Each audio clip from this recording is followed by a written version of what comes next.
Recording is on. Listo. Nada, bueno, pues bienvenidas, bienvenidos a este nuevo encuentro de los encuentros que hacemos todos los sábados aquí en el seminario RC14 de Zona de Riesgo, que es llevado por Mónica Martz y aquí su servidor Bruno Bresani.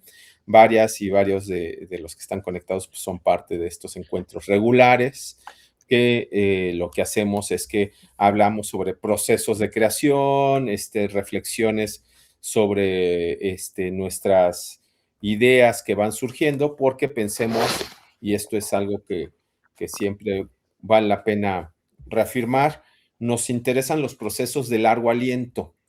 Esto quiere decir procesos que vamos construyendo poco a poco, no procesos de ven y aprende a ser artista en 3 horas, ¿no? O sea, eso creo que nunca funciona. Los procesos son, se van transformando con los años, con la vida, con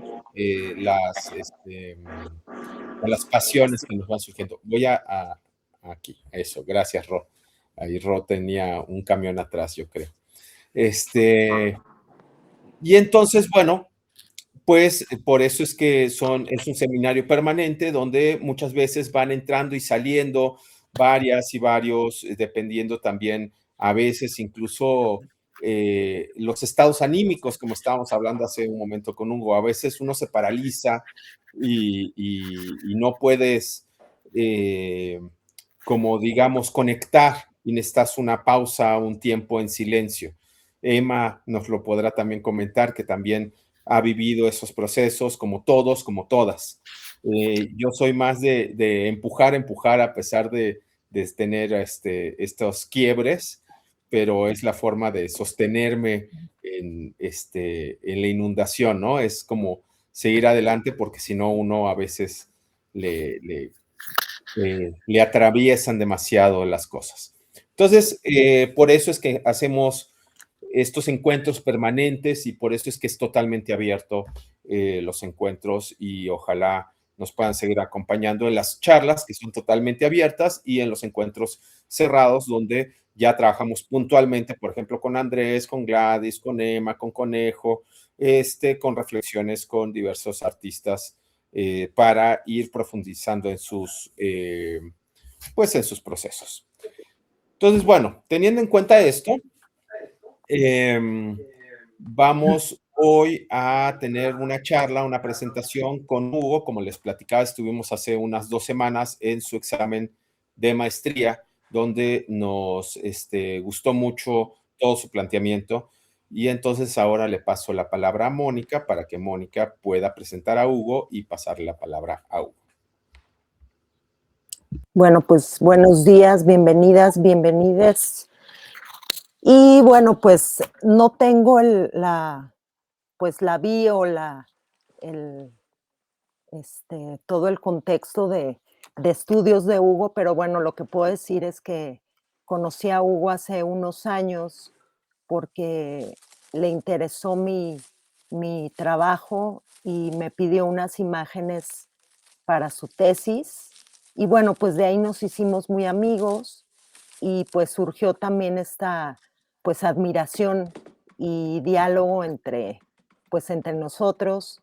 Y bueno, pues fuimos a su examen profesional hace unas semanas y bueno, pues yo sí me quedé muy sorprendida. Bueno, Hugo es filósofo y después estudió la carrera en artes visuales. Entonces, como esta intersección pues entre estas dos carreras, entre estas dos visiones, es súper interesante. Entonces, pues de eso también me gustaría mucho que nos platicaras, Hugo. Y pues bienvenido al seminario y bienvenidos a todos. Muchas gracias. Pues de hecho, no me parece tan necesario que hubiera habido semblanza, básicamente lo dijiste todo. Pues sí, soy filósofo, lo hice la maestría en investigación en artes. Pues mi práctica ha tratado de cruzar esas dos disciplinas, no necesariamente en todo momento, no me parece que tenga que ocurrir en cada caso, pero ha sido muy gratificante poder encontrar salidas de un u otro lado, pues he hecho ejercicios de curaduría también. Algunas personas aquí me han acompañado también en esos procesos. Entonces, en primer lugar, muchas gracias por haberse conectado. Entiendo que este es un seminario regular, constante. Aún así aprecio el interés y reconozco incluso a algunas personas aquí, ya de antes, pues incluso amistades. Si es la Coraima que yo creo que está conectada, pues también es un ejemplo de eso. Pero bueno, pues muchas gracias. Y nada, la verdad no tenía muy claro cómo llevar esta conversación, entonces le di mucho peso a el trabajo, las prácticas de otras personas, tanto a nivel teórico como en prácticas artísticas, y dejé los ejemplos de mi propio trabajo hacia el final. Me gustaría mucho que si en algún momento de la conversación o de la conferencia quieren hacer de esto una conversación, quieren intervenir, quieren participar, por favor háganlo. Y dependiendo de cómo nos sintamos cuando termine la exposición, si da tiempo de ver mi propio trabajo, ver cómo se relaciona o hay dudas al respecto, pues con mucho gusto lo revisamos, pero si no fuera el caso, pues ya habrá ocasión en otro momento. Pero bueno, pues de nuevo muchas gracias y Bruno, ¿me ayudas? Podemos comenzar.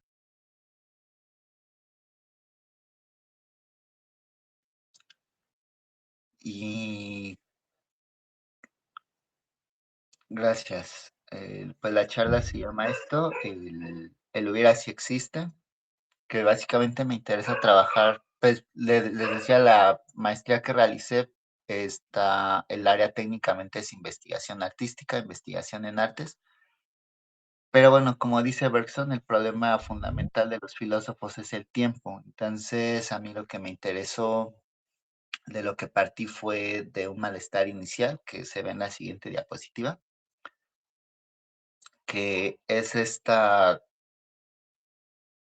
frase, esta sentencia, esta enunciación constante que suele escucharse a menudo, ¿no? El hubiera no existe.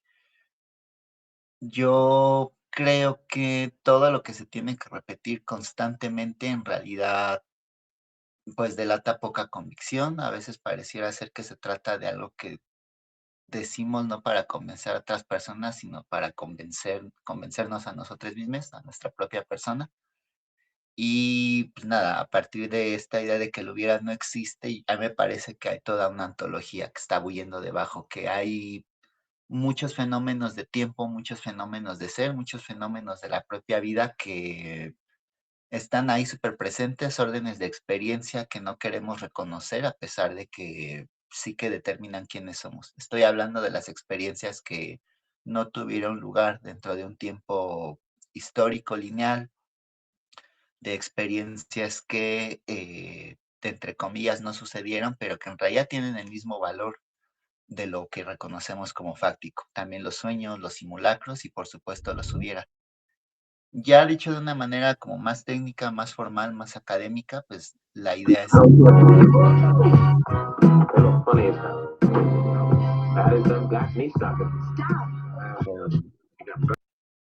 Bueno, la idea es que yo creo o me pareció detectar que en todas las culturas, en todas las sociedades hay un modelo de tiempo. En Occidente este modelo de tiempo es la temporalidad, el discurso, la estructura lineal, y eso va a condicionar nuestra manera de hacer conocimiento y nuestra manera de reconocer a qué le llamamos lo real. No me interesa definir la realidad, pero sí insistir en que, por ejemplo, el modelo de conocimiento de Occidente es lineal, es la idea de que hay un orden de saber que es acumulativo, que constantemente vamos a seguir sumando más y más conocimiento, que el conocimiento se trata de ir complejizando las cosas que vamos descubriendo históricamente. Y fíjense también en las cosas, ¿no? En cómo preguntamos. Cuando queremos articular un saber, preguntamos por qué. Eso ya nos advertía Foucault, que el origen es una noción muy limitada. O sea, pensamos que en el origen de las cosas está ya la explicación de todo lo que las va a definir, creemos en un orden causal de las cosas y todo esto está otra vez determinado por una linealidad del conocimiento.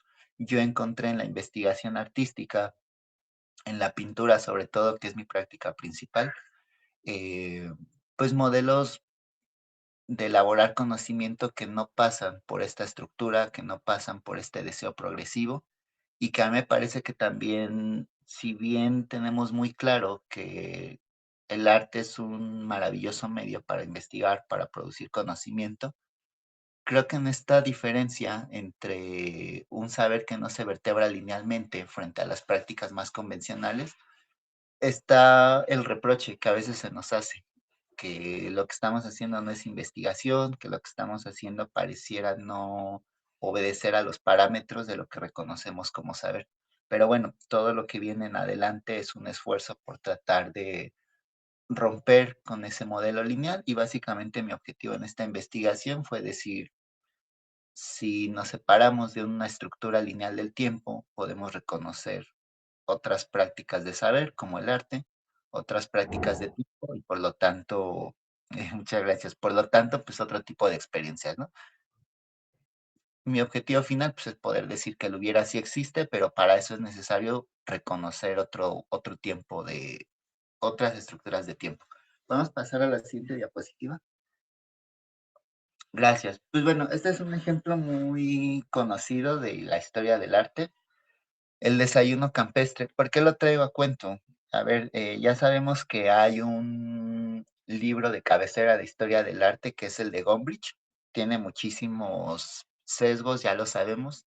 Sigue siendo también un referente muy socorrido, sí, pero lo menciono porque lo que me interesa discutir en particular es que en algún momento Gombrich dice que en Occidente la historia del arte persiguió lo que le llama la conquista de la realidad, y eso supuso una representación cada vez más realista de las cosas.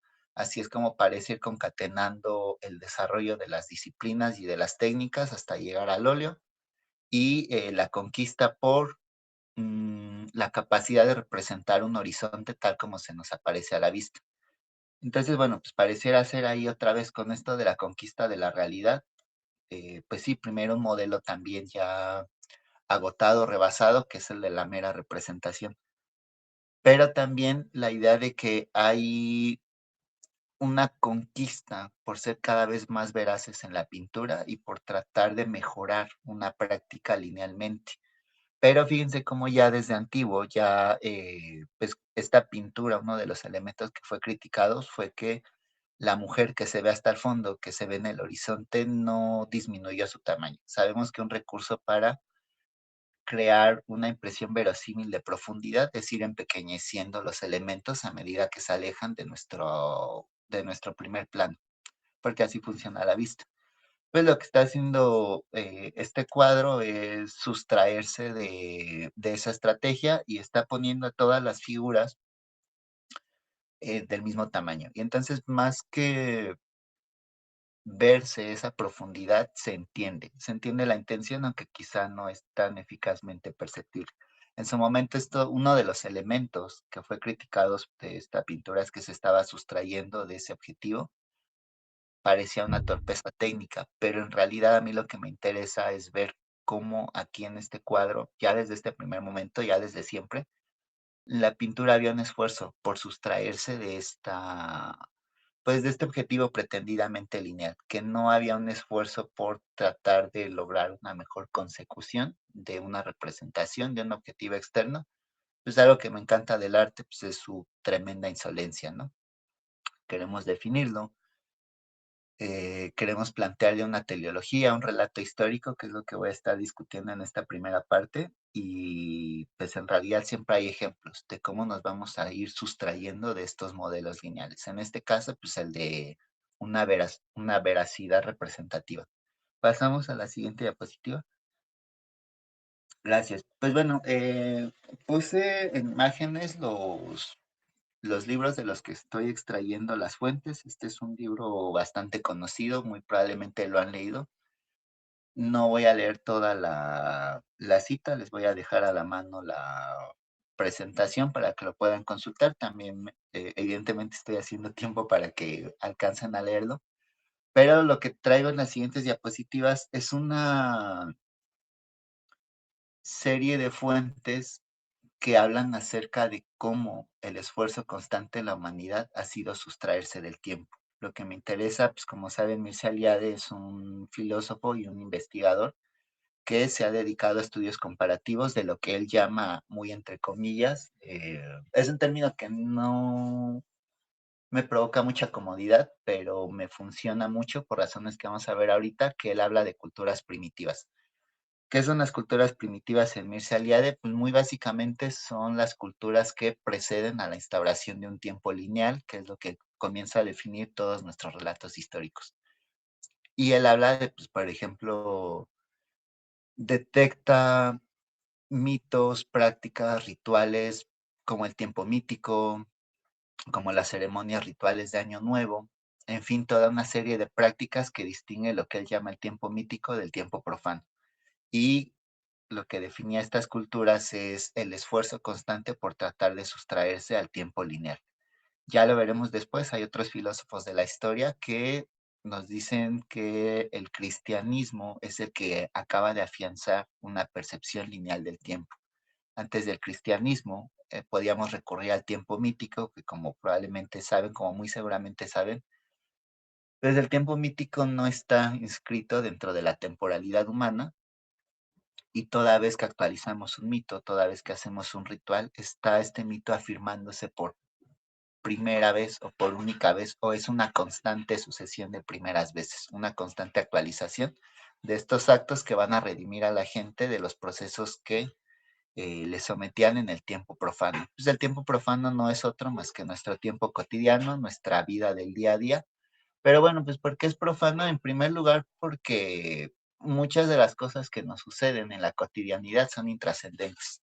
Muy probablemente no recordamos qué desayunamos hace una semana o dos. Muchos de los sucesos que nos ocurren en el día a día, que Occidente reconoce como fácticos, al final no acaban permeando tanto en nuestra identidad.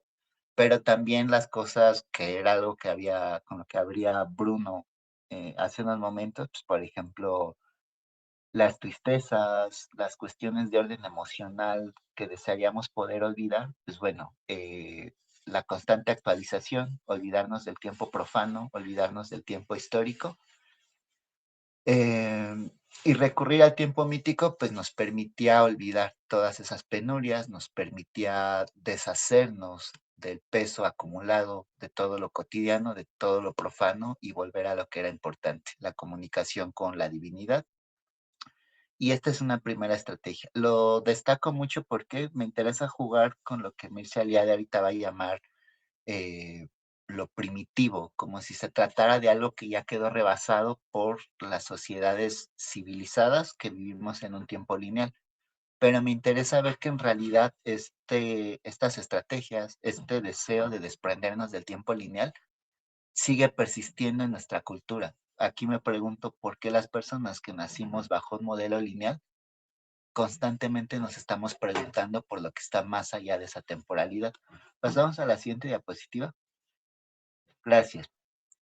Pues bueno, este es otro libro de referencia. Bergson es de mis filósofos favoritos y en realidad la hayamos leído o no, pues Bergson va a determinar un montón de nuestro pensamiento constante.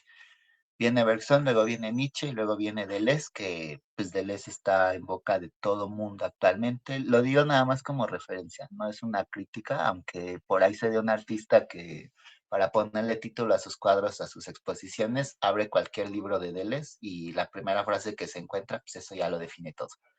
Entonces, bueno, es como muy constante, muy actual toda esta filosofía de los afectos, pero todo deriva de Bergson.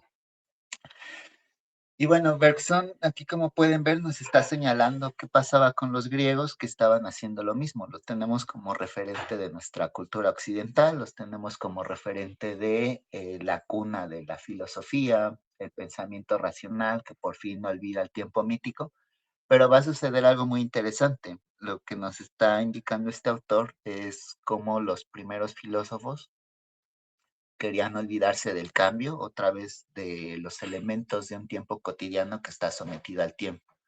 Y van a empezar a definir las bases de lo que hoy en día todavía llamamos conocimiento, que va a significar sustraernos del cambio, querer una definición eterna e inmutable para las cosas. Y a pesar de que lo están haciendo a través de la racionalidad, a través de los conceptos, fíjense cómo la intención sigue siendo la misma, salvar a las cosas del tiempo lineal, del tiempo progresivo, del cambio, del movimiento y tratar de quedarnos con lo inmóvil, tratar de quedarnos con lo eterno, pensando que eso es conocimiento, quitarle a las cosas el cambio y apostarle por aquello que es eterno, aquello que está más allá del tiempo, como los mitos, como los dioses, pero aquí estamos encontrándolo a través de la racionalidad.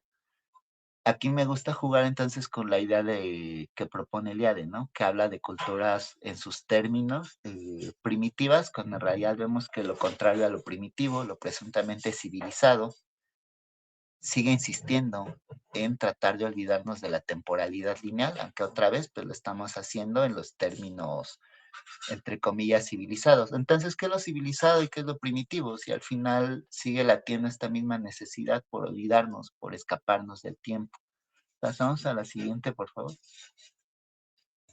Y bueno, pues este es un artista contemporáneo que a mí me gusta mucho, que me encanta, que es Marcos Límenes, es un pintor mexicano.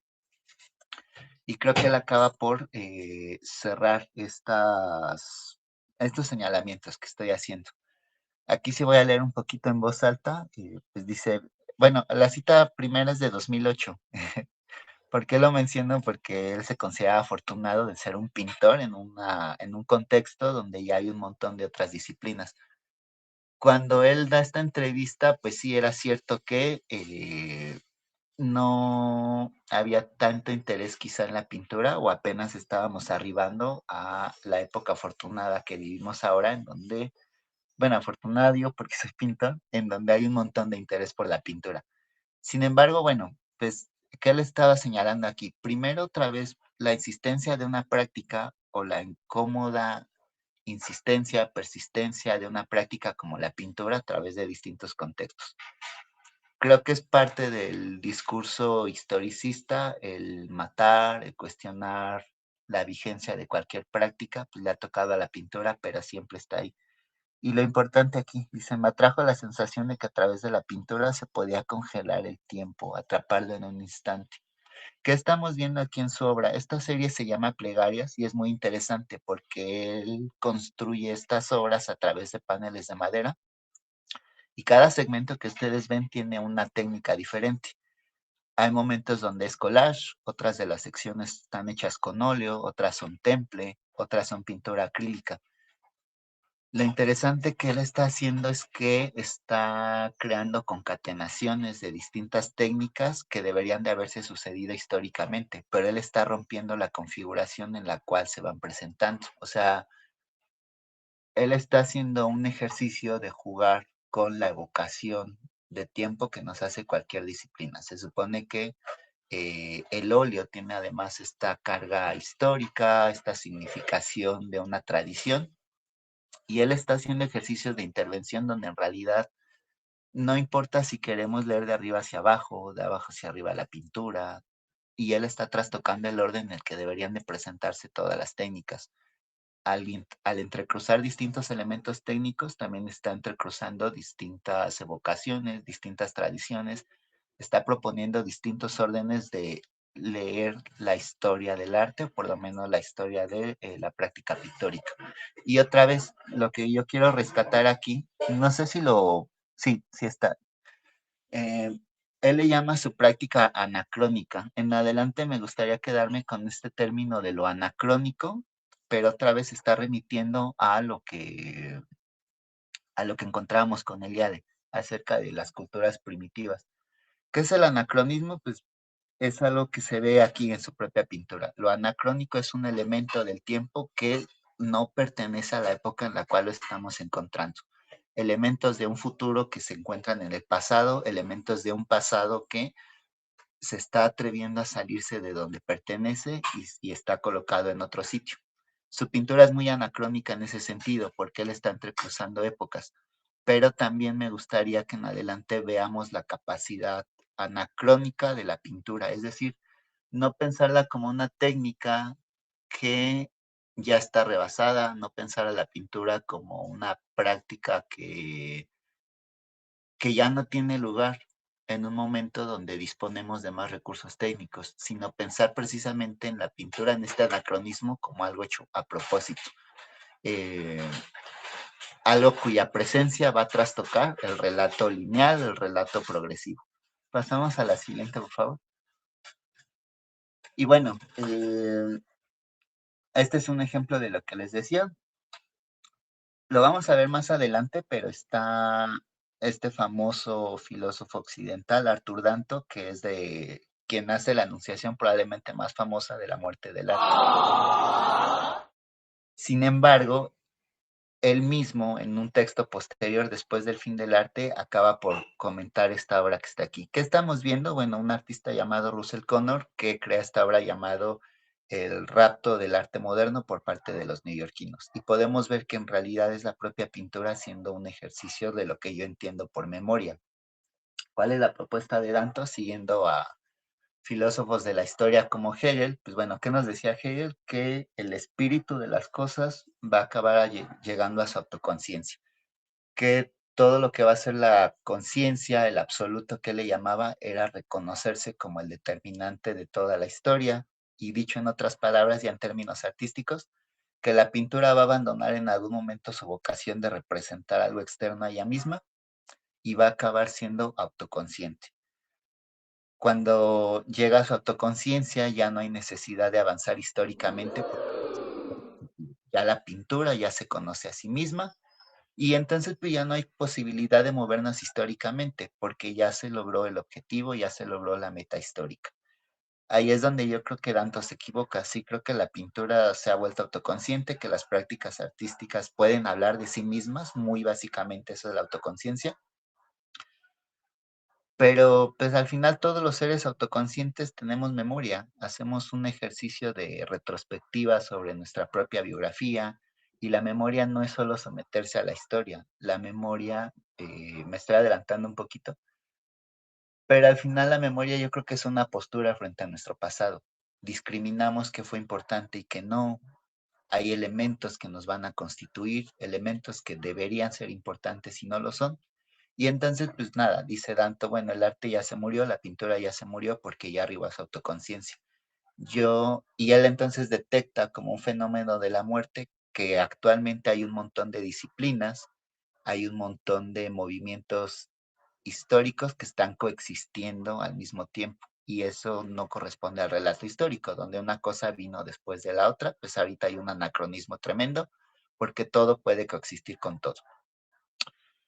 Y entonces yo lo que pienso es que más bien si el arte es autoconsciente, este montón de disciplinas, de técnicas, como lo veíamos en Marcos Límenes, pues en realidad está hablando de un tipo de obra, un tipo de arte que está haciendo memoria. Es decir, ya no hay una narración histórica, sino ya no hay un entendimiento histórico de la pintura. Ahora es la pintura la que se está contando su propia historia. Pero ¿qué hace la pintura? ¿Qué hacen las artes? Pues son un ejercicio de intervención, de creación plástica, de modificación. Obviamente, cuando hacemos memoria, no comenzamos desde el punto uno histórico. Otra vez, modificamos los recuerdos, los intervenimos, y es algo que está pasando aquí en la obra de Russell Connor. Pues bueno, vemos que uno de los referentes es el rapto de las hijas de Leucipo, el otro es la primera pintura moderna, Las señoritas de Aviñón de Picasso. Y está hablando de este momento en donde Nueva York se quiere comprar, le está invirtiendo un montón de dinero a posicionarse como la capital mundial del arte, que deje de ser París, que dejen de ser los centros de exposición europeos y que ahora todo el arte, el lugar preeminente sea Nueva York. Pues bueno, eso es de lo que está hablando la obra de Russell Connor, pues de este momento donde los neoyorquinos quieren robarse, entre comillas, el arte moderno, quieren monopolizar la vanguardia del arte y, y si bien sucede eso, pues fíjense lo interesante, que es al mismo tiempo una pintura que está hablando de movimientos previos, que es una pintura que está entrecruzando épocas que ya deberían de haber estado desfasadas, pero las está reuniendo. Y otra vez, porque no es una pintura sometida al relato histórico, ahora es una pintura que es capaz de mirar hacia atrás, que es capaz de hacerse memoria. Pasamos a la siguiente. Y bueno, pues otra vez, es un artista contemporáneo, mexicano también, Omar Rodríguez Graham, su serie Anamnesis, que como sabemos, pues la anamnesis también remite a ejercicios terapéuticos de memoria, de remembranza. Lo que hace este artista en la serie Anamnesis es tomar obras de arte de las épocas más clásicas, se queda con la paleta de color, pero él las está interviniendo. Entonces, a partir de una composición previa, a partir de una paleta de color previa, él realiza una modificación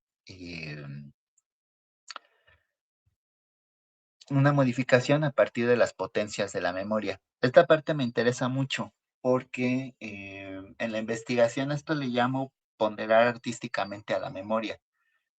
Creo que en realidad jamás hemos pensado a la memoria por sí misma. De lo que se trata es de pensar a las cosas por lo que les es propio. Pero aquí yo les pregunto, ¿no?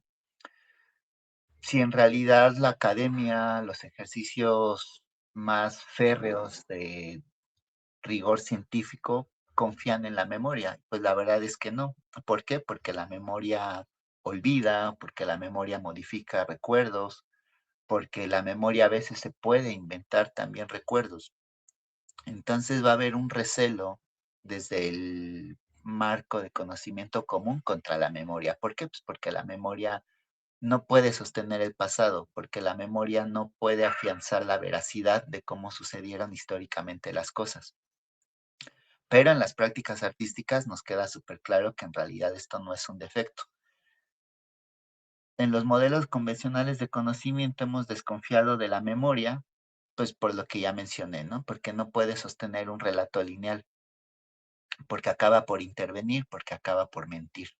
Pero esto es solo desde la idea de que la verdad, desde el criterio convencional de la verdad, desde el criterio convencional de que la verdad es precisa, de que la verdad es histórica y de que la realidad se va a jugar en términos históricos, lineales. Lo que están haciendo estas prácticas de memoria es todo lo contrario, es decir, bueno, yo creo que no hemos pensado a la memoria por sí misma, la estamos juzgando otra vez a partir de un criterio externo, pero si pensamos en la memoria como algo que sirve o que nutra la identidad, pues entonces vemos cómo es más bien una facultad del entendimiento que puede tomar el pasado, que puede tomar el tiempo como un material para elaborar sus materiales.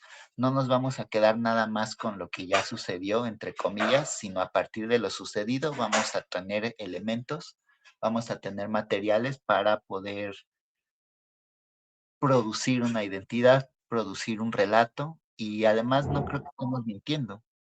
Exactamente, o sea, más allá de esto, ¿qué va a legitimar lo que produce la memoria? ¿Qué va a legitimar lo que estamos haciendo? ¿El relato histórico o bien la manera en la cual va a servir a la propia vida, ¿no? Eran las formas en las cuales, por ejemplo, Nietzsche habla de los tipos de historia. Está la historia monumental, que se queda solo con los grandes relatos.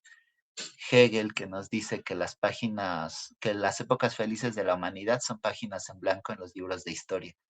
Pero ¿por qué no articular una historia de las cosas que no sucedieron, de los hubiera que nos habitan? ¿Por qué no articular una memoria de las cosas que hemos soñado? ¿Bajo qué criterio decidimos que es digno de memoria y bajo qué criterio decidimos qué cosas tienen que ser sometidas al olvido, ¿no? Y de eso van las siguientes diapositivas. Pasamos, por favor. Pues bueno, estas son igual, son prácticas contemporáneas. La de la izquierda se llama Monumento Editado de Andrés Durán. Es un artista chileno que le toma foto a los monumentos, pero los interviene digitalmente. Él olvida a los próceres históricos y extiende el monumento, extiende el pedestal, porque lo que le va a interesar más bien es, a mí por lo menos lo que me dice es que se está quedando con los ejercicios de olvido. Si hay un ejercicio ahí de memoria, pero él está reactivando los monumentos, no como algo que te dice que tienes que recordar, sino reafirmando la capacidad de la memoria también para olvidar. Y claro, como un artista pues que hace obra de protesta, a lo que le va a interesar es olvidar a estos grandes personajes, grandes entre comillas, y está haciendo de los monumentos una herramienta para poder olvidar a estos personajes, o incluso para poder decir, bueno, Aquí donde tiene que haber memoria, vamos a ejercerla a través del olvido, y una vez que hemos olvidado, hay una capacidad para poder recordar las cosas que pertenecen a otros relatos. Y eso nos lleva al de la derecha, que creo que es David Alejandro. Ajá. Pendiente de remover. Pues bueno, aquí en Ciudad de México ya ven que hace unos años se removió la estatua de Cristóbal Colón, que estuvo el pedestal vacío durante varios meses, y entonces este artista mexicano se subió al pedestal, colocó el recuadro amarillo que se ve ahí, es una cita de Cristóbal Colón, en donde decía que la gente de este territorio era, o del territorio, pues no mexicano, ¿no? Pero la extensión de tierra que estamos habitando actualmente, pues decía que la gente que se había encontrado ahí era gente muy dócil y que a él le parecía que eran tremendamente aptos para ser esclavizados. Son cosas que se han querido olvidar, pero ahí está, ¿no? Y el artista coloca su cuerpo, a mí me parece muy bonito, porque frente a esto que ha querido ser eterno, que son las estatuas de bronce, inamovibles, grandotas, monumentales, ejemplares, pues él está colocando un cuerpo orgánico, sometida al cambio otra vez, que decíamos que los griegos querían olvidarse de eso, pues es un cuerpo que se va a mover, un cuerpo cambiante, un cuerpo finito, un cuerpo vulnerable. Y era lo que les decía hace ratito. ¿Qué cosas son dignas de ser recordadas? Y todas las cosas que parecen ser efímeras, que parecen ser dignas de olvido, que por ser variantes no pueden producir conocimiento, pues este artista las está reivindicando como algo digno. Pienso también en, por ejemplo, se supone que en los mapas tenemos que poner montañas, pero no debemos de poner flores, no debemos de poner nubes. Sería interesante crear mapas a partir de estas cosas o estos territorios que fueron definidos pues por un instante efímero, ¿no? De todos estos órdenes de cosas es de lo que se está hablando aquí en la reivindicación del olvido. Pasamos a la siguiente. Pues bueno, esta es obra de Diana Cano, se llama Borré las paredes de las pintas. Esta me encanta porque, otra vez, fíjense cómo los monumentos son un gran ejercicio de conflicto para la memoria. Cuando hay iconoclasia, cuando hay pintas de denuncia después de las grandes protestas sociales, el gobierno actúa de una manera muy simbólica y muy rara porque borra las pintas de las paredes, pensando que como borró el síntoma ya resolvió el problema, o por lo menos lo escondió. Diana lo que hace es un registro fotográfico y tiene una práctica inversa. En vez de borrar las pintas, ella borra las paredes y se queda con el registro fotográfico únicamente de las pintas. Entonces, otra vez, vean cómo el olvido es una facultad de la memoria, no es un defecto.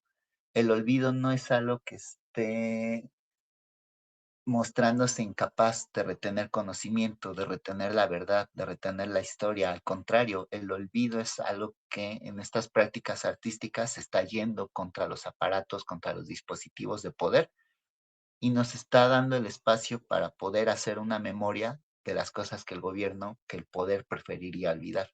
A mí me parecen maravillosas estas obras precisamente por eso, porque están ejerciendo lo que desde los criterios convencionales parecen defectos de la memoria. Entonces aquí vemos que no son defectos, simple y sencillamente estaban siendo ponderados a partir de pues de un paradigma de saber que puede ser cuestionado. Si nos pensamos a la memoria por sí misma, o si por lo menos, no sé si la estoy pensando por sí misma, pero si la pensamos desde criterios artísticos, si la pensamos desde criterios de protesta, pues entonces lo que parecía ser defecto se empieza a mostrar como virtudes, se empieza a mostrar como facultades. Cambiamos de diapositiva. Y bueno, esto ya más o menos lo comentábamos, ¿no? Con lo de la muerte del arte por parte de Arthur Danto. Aquí puse la cita directa. Aquí con este texto probablemente lo leyeron, me parece que es de cabecera pues para cualquier artista. En algún momento nos hacen leerlo y está bastante amable. Pues como ven, tiene el carácter de un ensayo, casi que de un artículo en cualquier revista, y está súper bien que sea así. Pero bueno, este párrafo es con el que concluye el texto. O sea, y fíjense cómo parece que se está quejando. O sea, dice, puede ser un artista abstracto por la mañana, realista fotográfico en la tarde y un minimalista mínimo en la noche. pues al final dice que bueno, que él encontró que para él ha sido, por lo menos fue un honor haber vivido dentro de la historia. Otra vez porque Danto lee mucho a Hegel, que es el que hace este relato lineal histórico para la filosofía y por lo tanto también para el pensamiento de Occidente.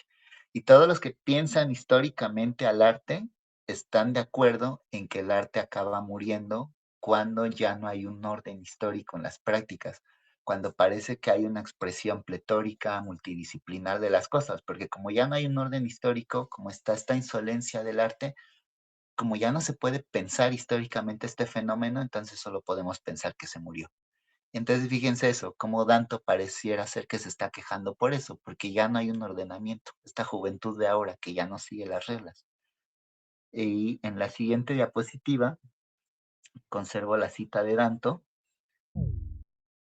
pero fíjense también cómo la otra es de Mircea Eliade, del libro igual del mito del eterno retorno, que él nos está señalando en el mito, en el relato del Apocalipsis, en la concepción original del cristianismo, cómo se va a presentar la resurrección de los muertos y qué nos está señalando el día de, bueno, si tú tienes a los vivos coexistiendo con los muertos, de algún modo ya se rompió el relato histórico, ya se cumplió la promesa lineal del cristianismo y ya se agotó, porque ya sucede o está por suceder la segunda venida de Cristo, se levantan los muertos, pero pues ¿qué son los muertos sino un símbolo del pasado? O sea, están los muertos, está el pasado coexistiendo con el presente y se ha cancelado el futuro.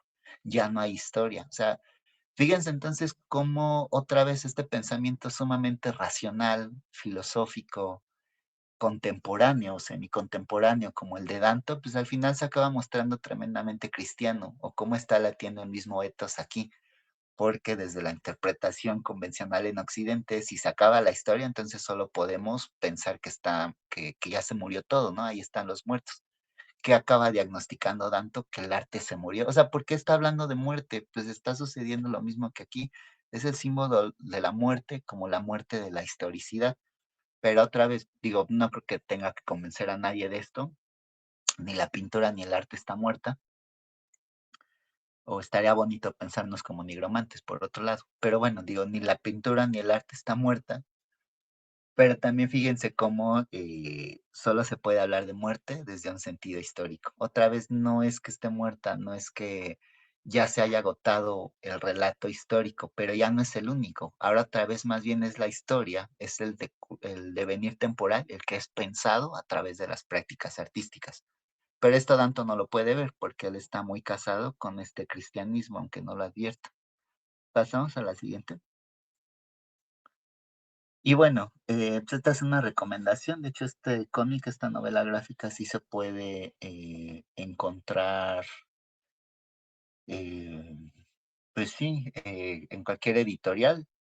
Yo lo tengo en esa de Vértigo, pero creo que Panini también lo está vendiendo. Es un relato muy bonito porque nos está contando la historia de un personaje. Cada capítulo es una edad del personaje, digamos 8 años.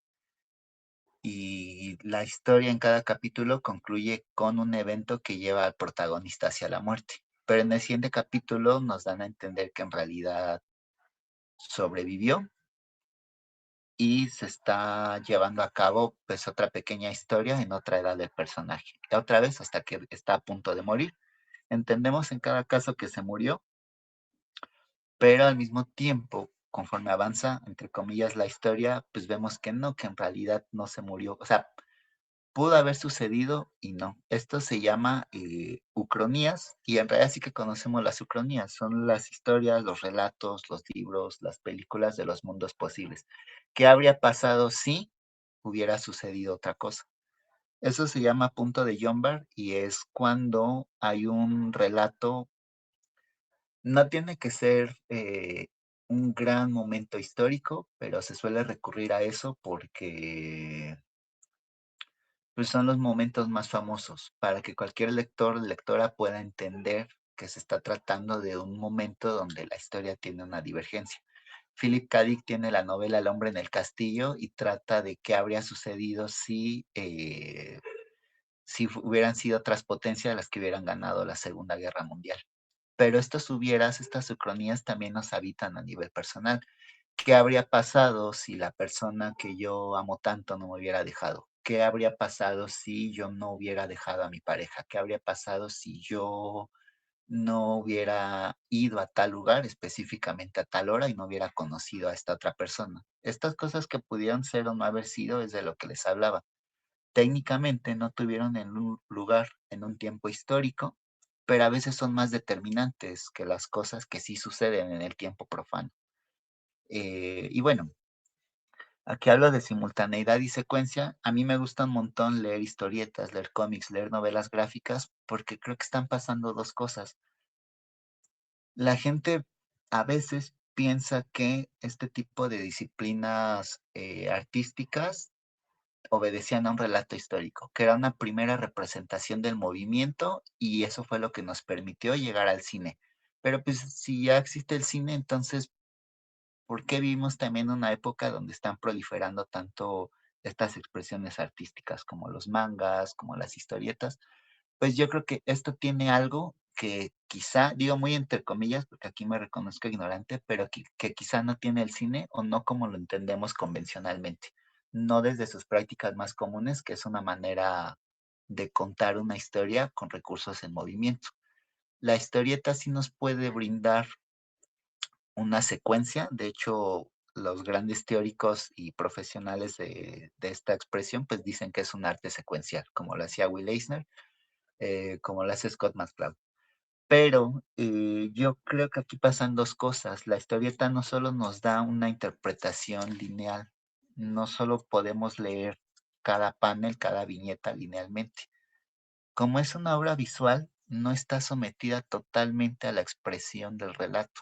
También nos podemos detener, también podemos apreciar los dibujos, es decir, romper con la narrativa lineal. No es un medio nada más para poder expresar una secuencia, un tiempo secuencial. También lo pueden detener, también podemos apreciar el detenimiento visual de la expresión artística. Y pues, por ejemplo, aquí lo vemos en las viñetas, ¿no? Si lo leemos secuencialmente, entendemos que son dos amigos platicando.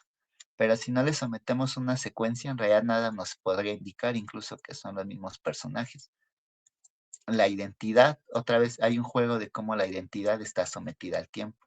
Si la sometemos a un tiempo lineal, pues sí, tal vez son los personajes en una división de minutos.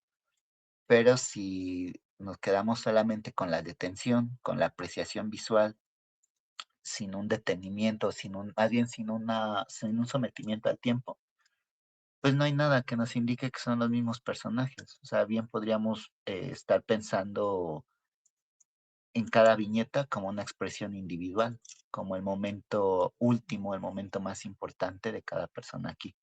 Pasamos a la siguiente.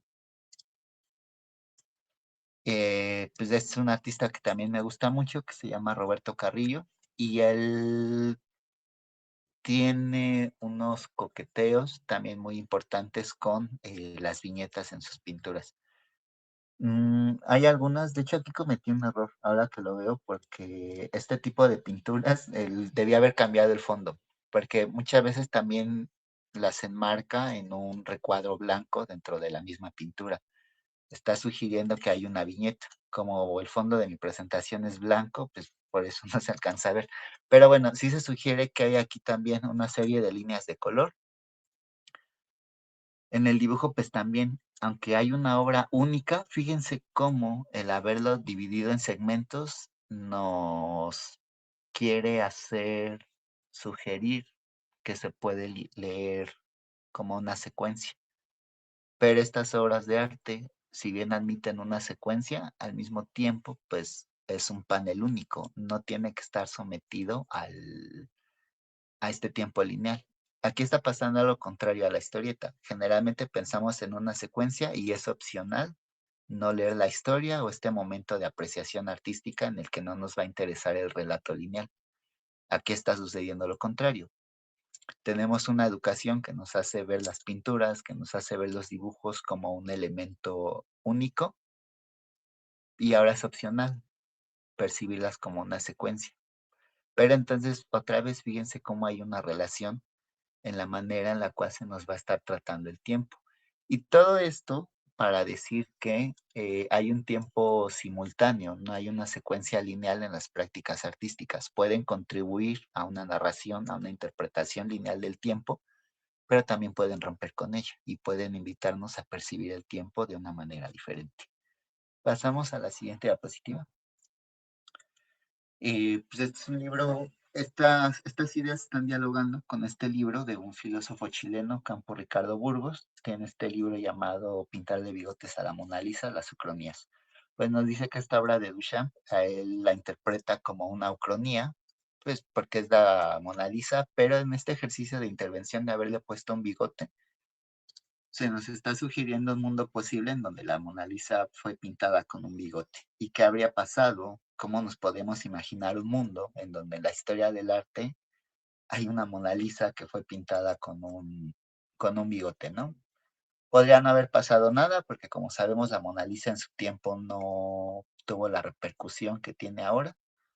¿Cómo podrían haber cambiado muchísimas cosas, no? O sea, quizá todas las personas querríamos dejarnos el bigote porque fue un momento muy importante en la historia. O tal vez los hombres no nos dejaríamos el bigote porque lo estaríamos asociando desde criterios machistas a una figura femenina, ¿no?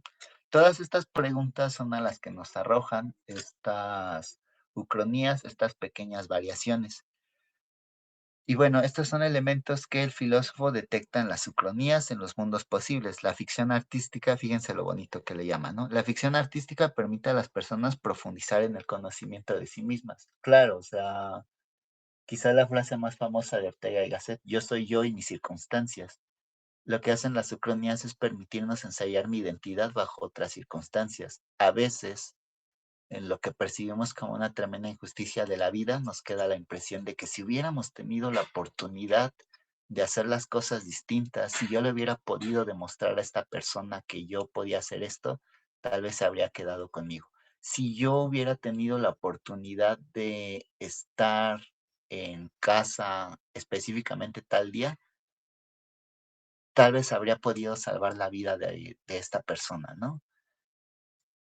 A eso se refieren las ucronías y eso se refiere el andar en nuestro propio conocimiento. A veces las circunstancias del tiempo se nos han impuesto y nos gusta imaginar que si las cosas hubieran sido distintas, hubiéramos podido actuar de otra manera.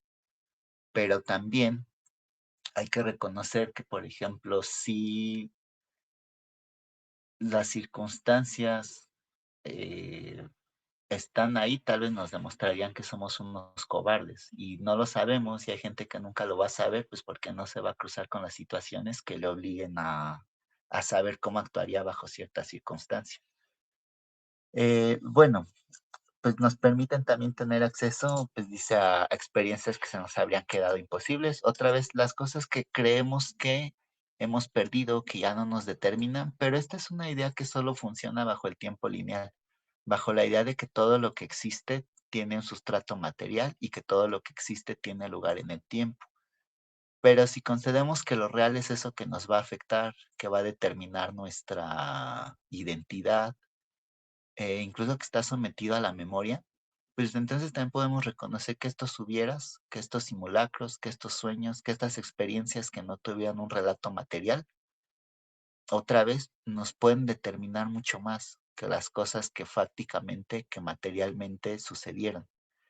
Y esto es lo que más me interesa, el último punto. Reúnen aquello que debería ser excluyente o estar separado. Otra vez, en el tiempo lineal los vivos no deberían de coexistir con los muertos. ¿Cómo sabemos que se acaba el tiempo lineal? Porque está la resurrección de los muertos.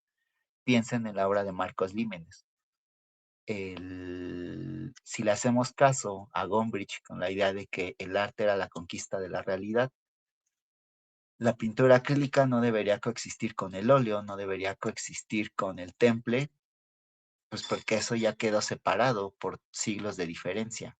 Pero una ucronía reúne todo lo que debería de estar separado y rompe así con el tiempo lineal. La resurrección de los muertos rompe con el tiempo lineal porque se está reuniendo lo que debería de estar separado. Danto ya no le funciona su modelo histórico para pensar el arte porque se reunió lo que debería de estar separado, que es un montón de momentos artísticos previos. Pasamos a lo que sigue. Gracias.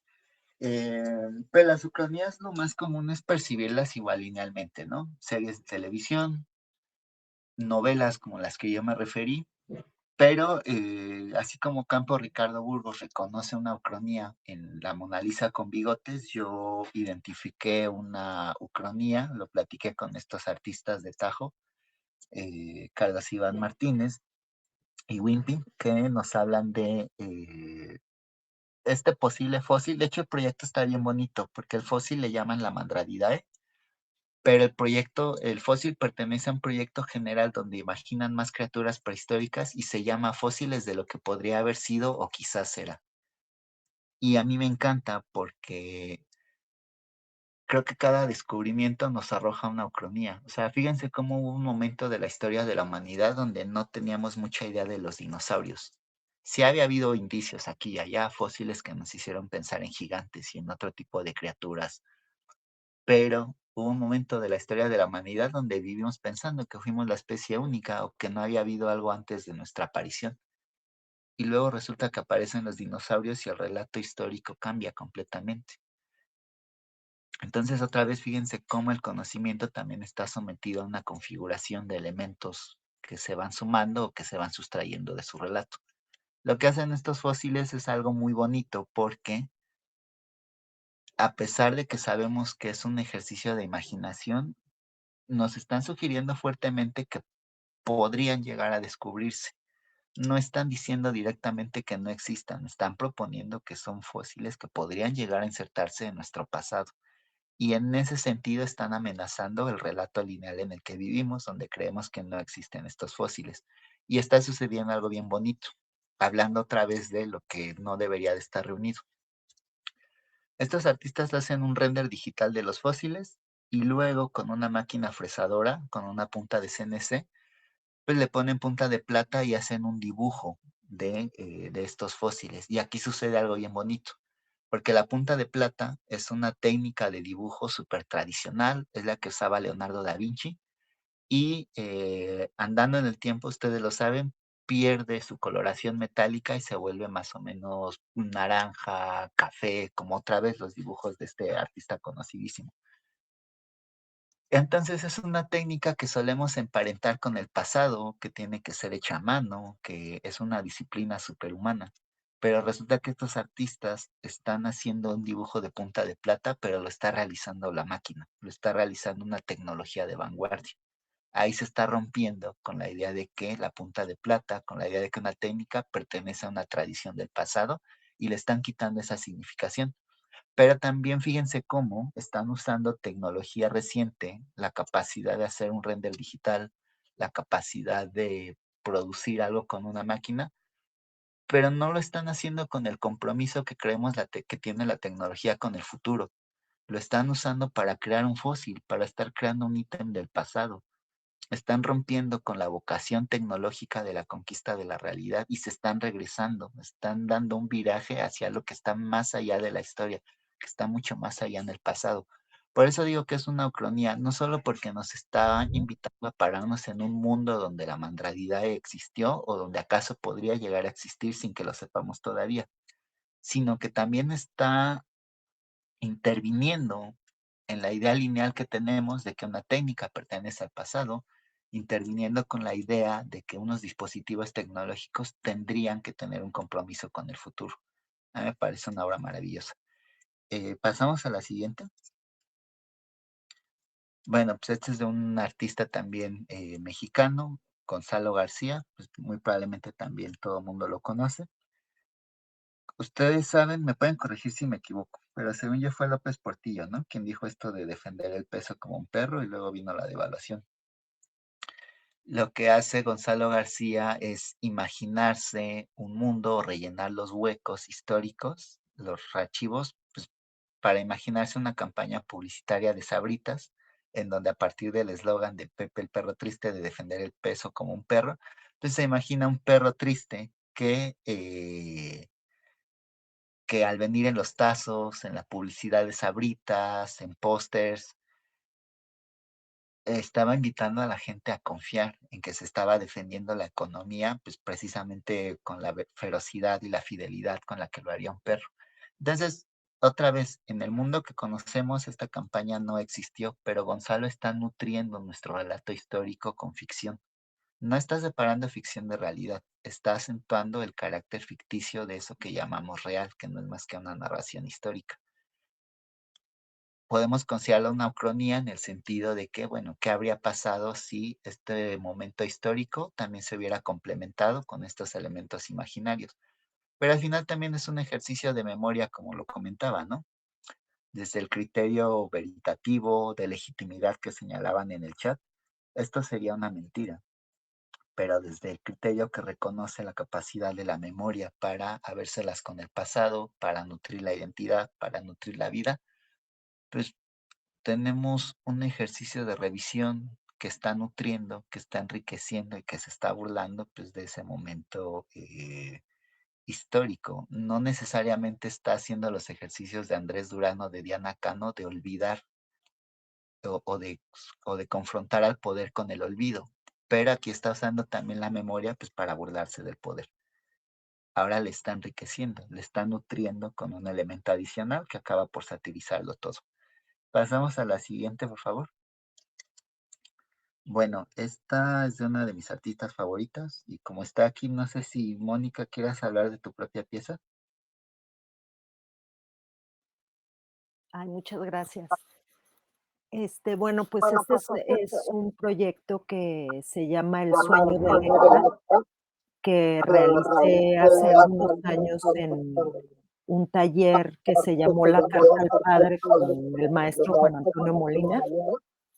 Y, respondo una carta que mi padre me escribió en los años 90 y que nunca se oye como eco, ¿no? Como que no me escucho muy bien.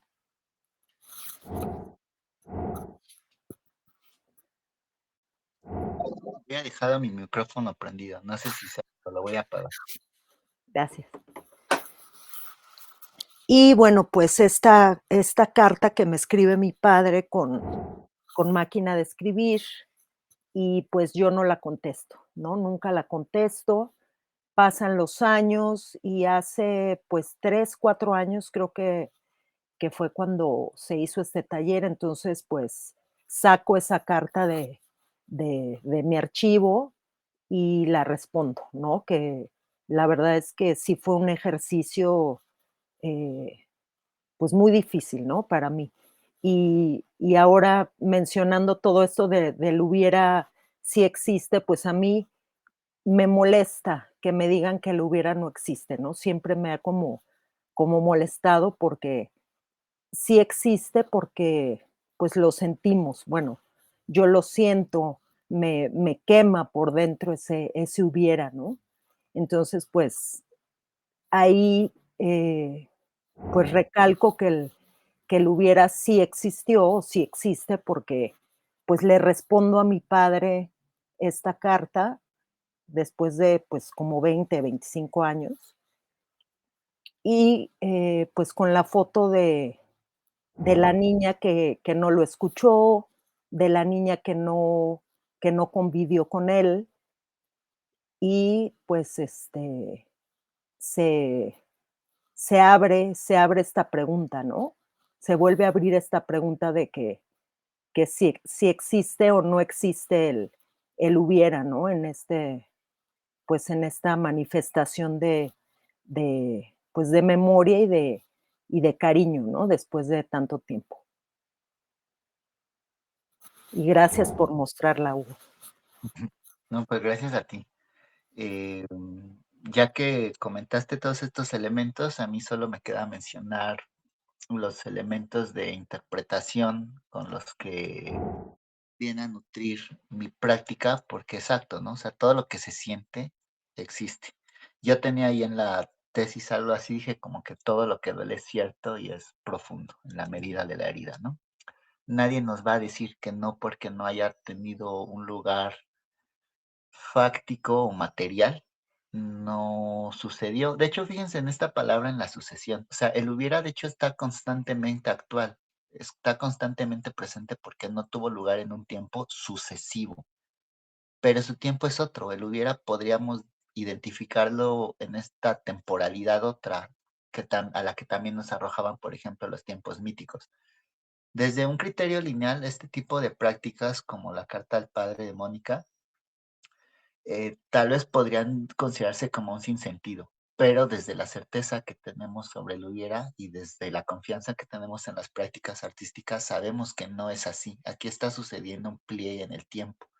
En efecto, hay un hubiera porque, ¿qué nos había dicho la caracterización de las ucronías? Nos permite alcanzar aquello que creíamos que estaba perdido. Nos permite enriquecer nuestra propia vida y además nos permite reunir elementos que se supone que no deberían de estar reunidos, pero a través del arte, a través de este pliego crónico, estamos consiguiendo poder reunir esos elementos que el tiempo lineal separó, pero que el tiempo vitalicio del hubiera mantiene reunidos.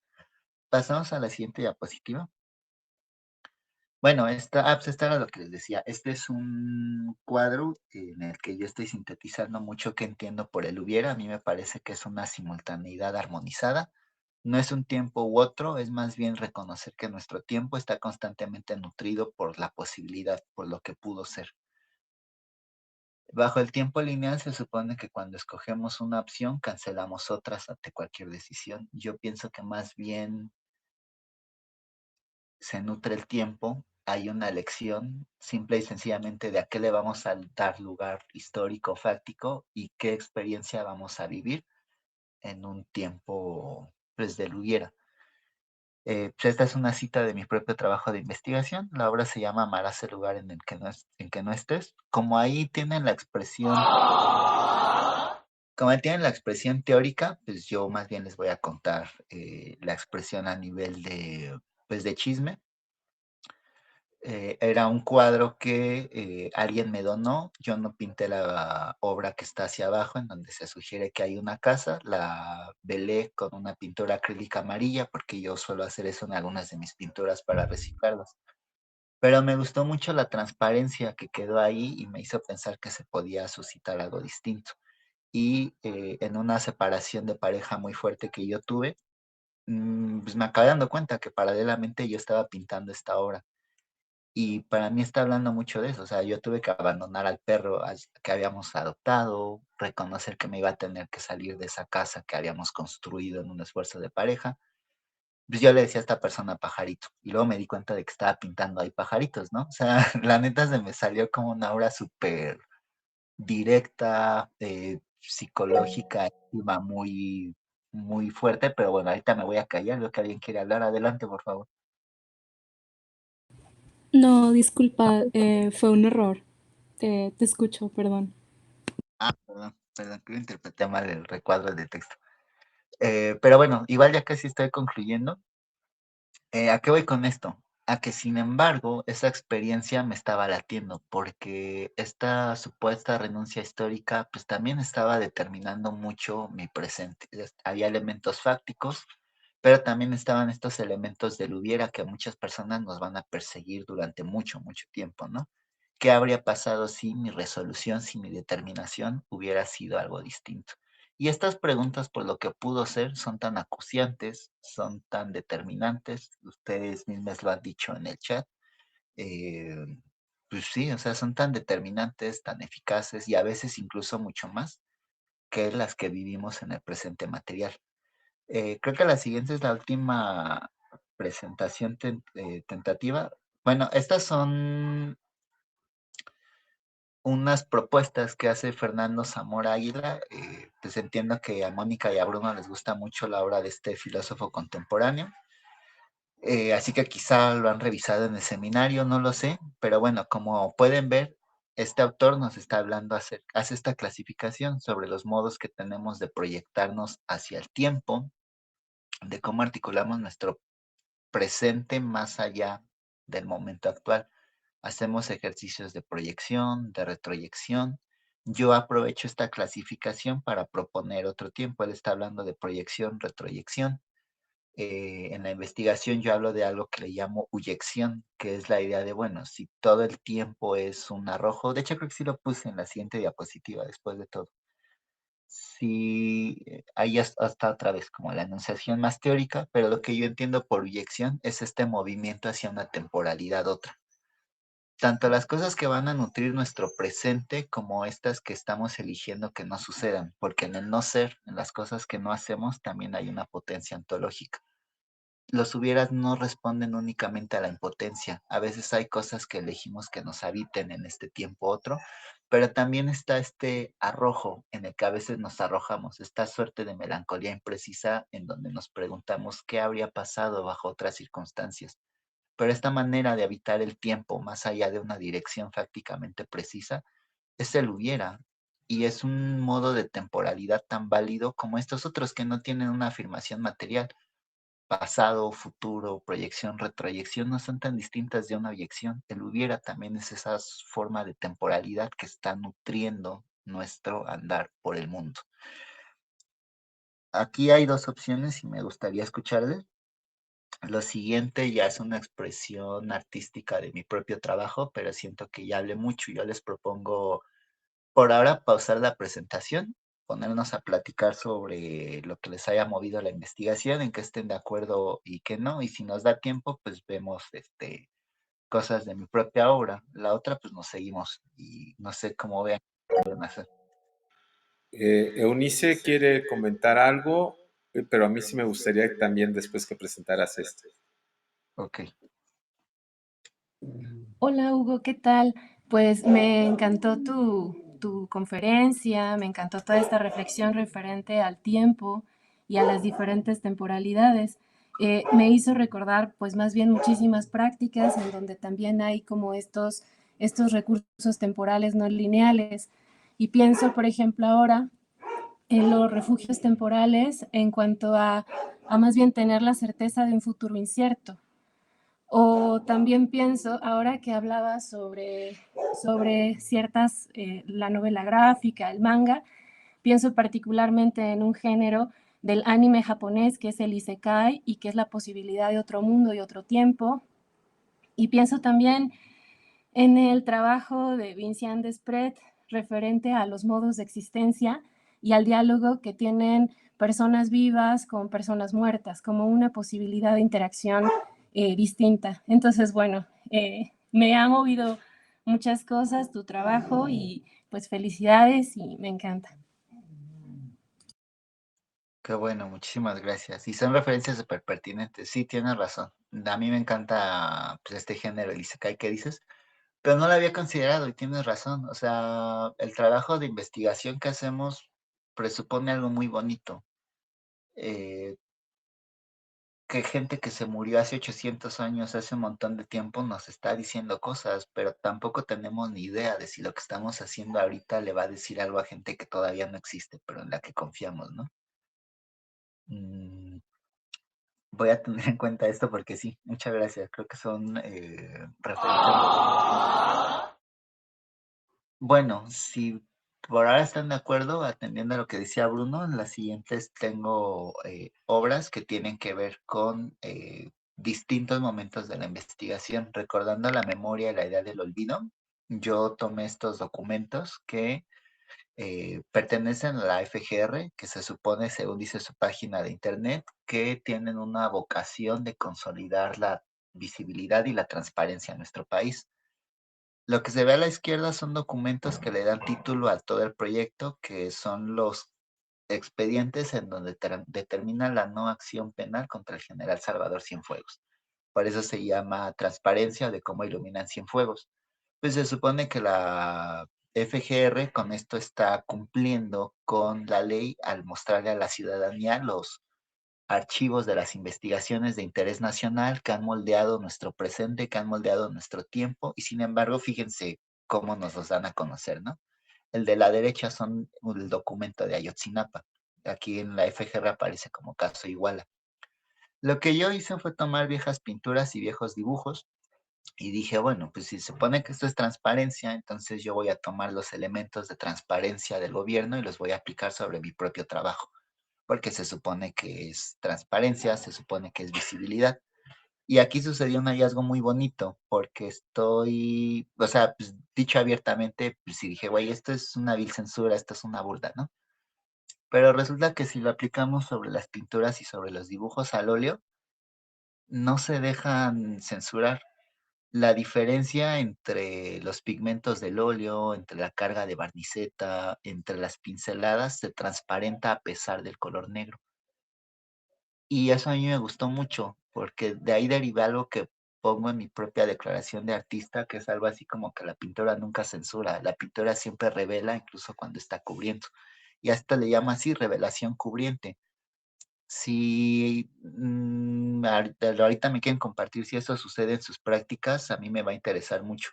Pero al menos en la pintura ocurre que no hay una teleología, no queda sometido todo el proceso a la capa superficial. Al contrario, lo que vemos revela mucho de lo que está quedando debajo. Todas las capas, el color más incidental, el movimiento más distraído, acaban por revelarse siempre en la superficie del cuadro. Y a mí me encantó porque dije, estos ejercicios de memoria, de olvido en la pintura, acaban por imponerse frente a las prácticas de censura y de olvido del poder.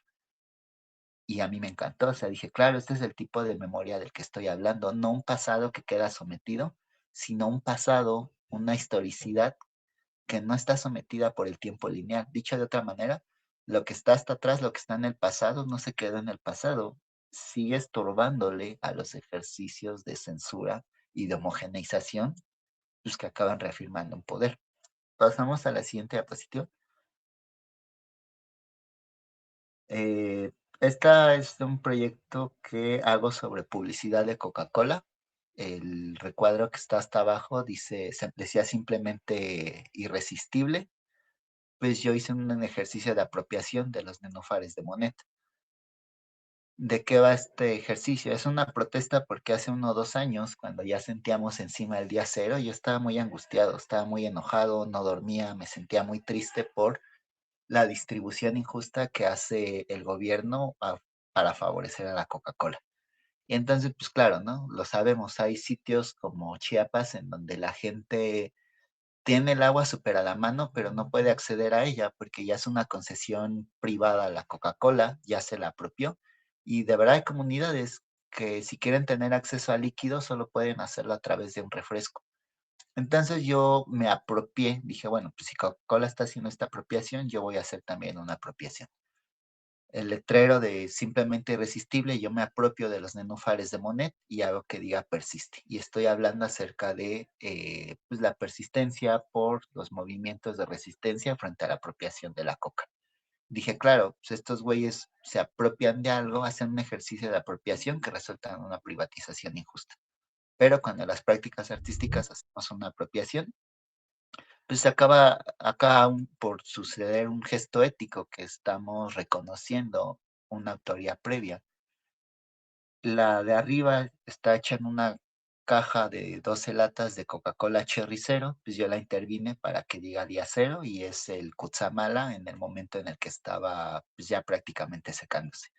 Y las otras pues dicen hola, pues son los letreros rojos que vemos en las tiendas de Coca-Cola, pues al final la idea es intervenir con óleo las palabras de Coca-Cola y así como se apropia del agua, pues yo me apropio de sus medios publicitarios y trato de devolver el líquido vital, aunque sea en un gesto visual. Y otra vez estoy aprovechando la capacidad de la pintura de no solo sumar materia, sino también retroceder en el tiempo. El conocimiento no es algo meramente acumulativo y en la pintura cuenta también no solo lo que tú pones, sino también lo que tú quitas. Y entonces quería hacer estos ejercicios de apropiación, de protesta a través de estas estrategias pictóricas que, a ver, estoy sumándole óleo, pero también le estoy restando a las letras, estoy quitando el óleo para recuperar las letras. Y esto funciona no solo por lo que se ve, sino por lo que entendemos que va quedando debajo. Pasamos a la siguiente.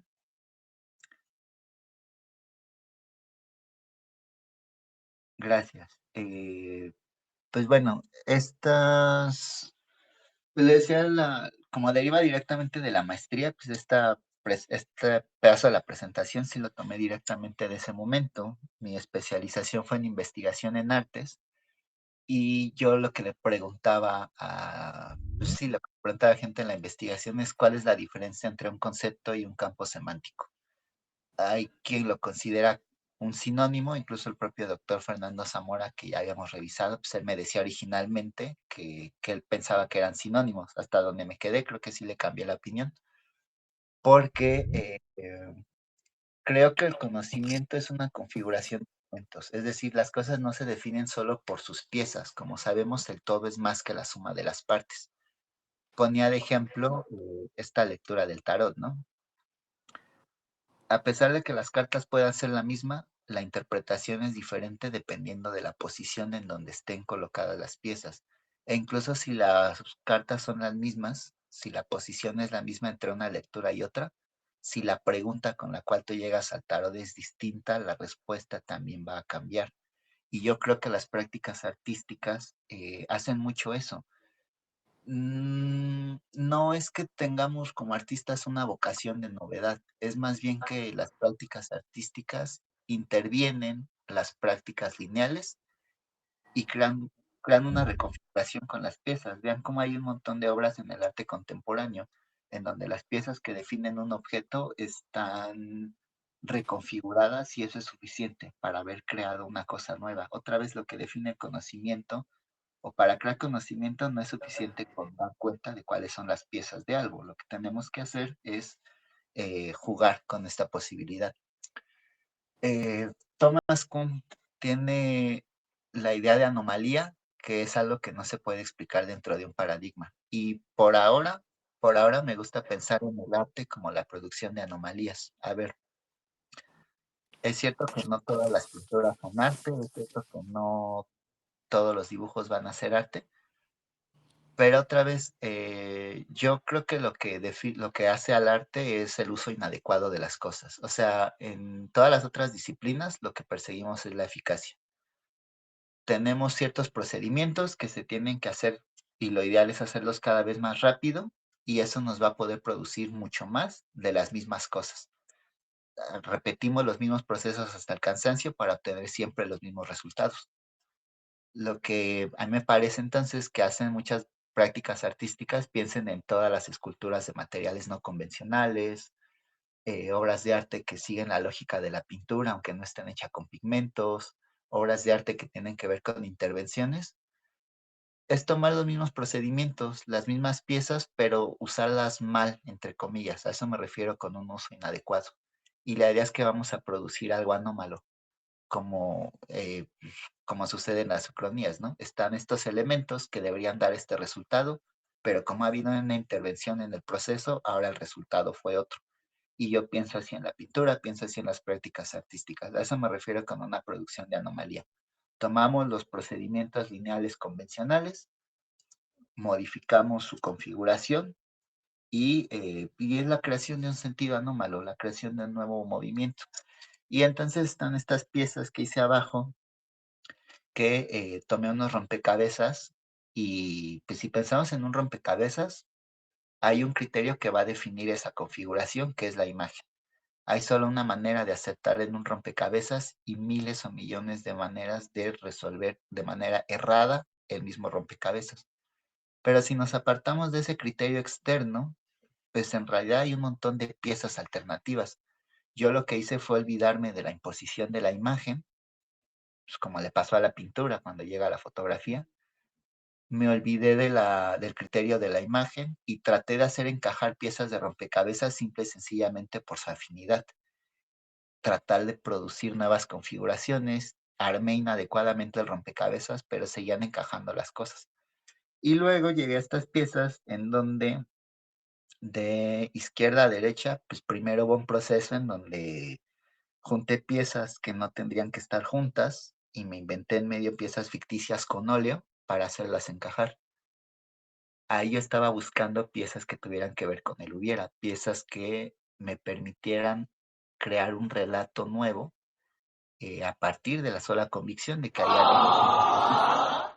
Pero luego dije, güey, estoy pintando, ¿no? Ni siquiera es necesario someterse al óleo, ya a la imagen. Y entonces empecé a estirar más las piezas, a poner piezas ficticias que ya ni siquiera encajaban cromáticamente, pero pues que era muy posible ponerlas simple y sencillamente por la autonomía, por la insolencia del óleo.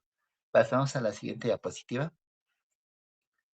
Pues bueno, Esta es la penúltima. Yo creo que la pintura es plasticidad inteligente. No estoy hablando de inteligencia plástica como la que tenemos todas las personas aquí, y que es un tipo de inteligencia que tiene cada persona individual. O sea, yo creo que la pintura es más inteligente que cualquier pintor. Yo creo que estoy pensando en la plasticidad, en el acto artístico, en la, en la exuberancia plástica del óleo que no se somete a ninguna forma y que en realidad nos da ocasión de mucho pensar y de arribar a conclusiones a las que no podríamos llegar por nuestra sola inteligencia individual, convencional, sometida a una estructura lineal. Cuando estamos aprendiendo la disciplina, primero tratamos de aprender preceptos que están más allá de lo que conocemos y que están en el óleo. Y cuando ya conocemos las técnicas artísticas, pues el óleo siempre tiene mucho más que enseñarnos. Yo creo que cuando estamos pintando le estamos preguntando al óleo hasta dónde se puede, cómo se puede, qué se puede hacer. Y al final creo que la del arte es una inteligencia plástica en el sentido de no nos vamos a someter a procesos lineales, vamos a someter la linealidad incluso del tiempo a un entendimiento plástico como el que sucede en la memoria para poder arribar a otras conclusiones, al reconocimiento de otros modos de inteligencia, de otros modos de producción de conocimiento y reconocer la realidad de otro tipo de experiencias. Es decir, el criterio lineal que sirve al poder va a confiar en la necesidad, va a confiar en la teleología. El criterio plástico nos va a poder permitir reconocer que el hubiera sí existe. Y eso nos lleva a la última diapositiva, en donde pues al final me gusta pensar en esta investigación como que estoy elaborando un lenguaje para el hubiera. Pues de un lado tenemos el decurso lineal del tiempo y cómo repercute en el conocimiento, ¿no? Aquí nos importa el origen como algo definitorio, como un constante progreso, pues la idea de que hay una innovación, otra vez una relación causal entre las cosas. Pues en cambio, la huyección, los ejercicios de repetición que tienen que ver con el tiempo mítico, las sucronías, todos estos fenómenos que parecieran corresponder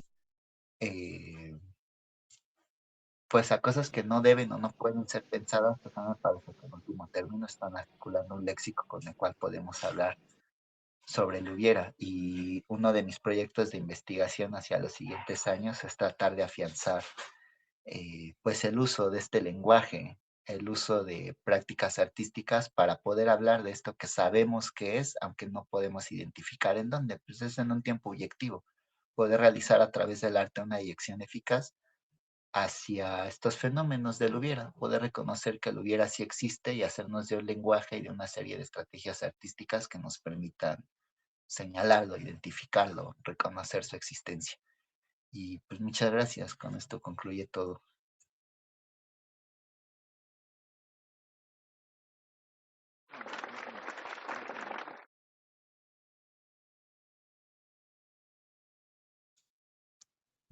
Listo. Pues, espérame tantito, ahí está. Pues muchas gracias, Hugo. Yo creo que ha sido un recorrido muy poderoso sobre las posibilidades que hay de los encuentros, los diálogos. Ah, ya regresó Hugo. Yo hablando con Hugo y no estaba. Ya es exactamente este tiempo no lineal el que yo estaba hablando con Hugo y Hugo no estaba y ahora regresó. Entonces le puedo inventar cualquier historia de lo que le estaba diciendo, que fue una genialidad y todos me pueden apoyar en eso. Y entonces, ahí está. Jocelyn, no sé si quieres comentarlo de viva voz, también estaría muy interesante. Hola, ¿qué tal? Muchas gracias por esta charla. Me gustó mucho. Nunca me había planteado como tal la posibilidad de pensar que lo hubiera si existía. Y me voy mucho con eso. Y pues estoy de acuerdo en que el arte permite ese acceso a sostener estados y supuestas contradicciones sin resolver de inmediato. Aunque bueno, el arte y digamos las instituciones pues son dos cosas diferentes que sí te demandan una cierta resolución o una comprobación de cosas, pero la relación que una como artista tiene con el arte y con su práctica, pues es distinto. Y nada, solo quería agradecer este espacio y gracias por darnos acceso a la charla. Y quería preguntar si se puede ver después la grabación.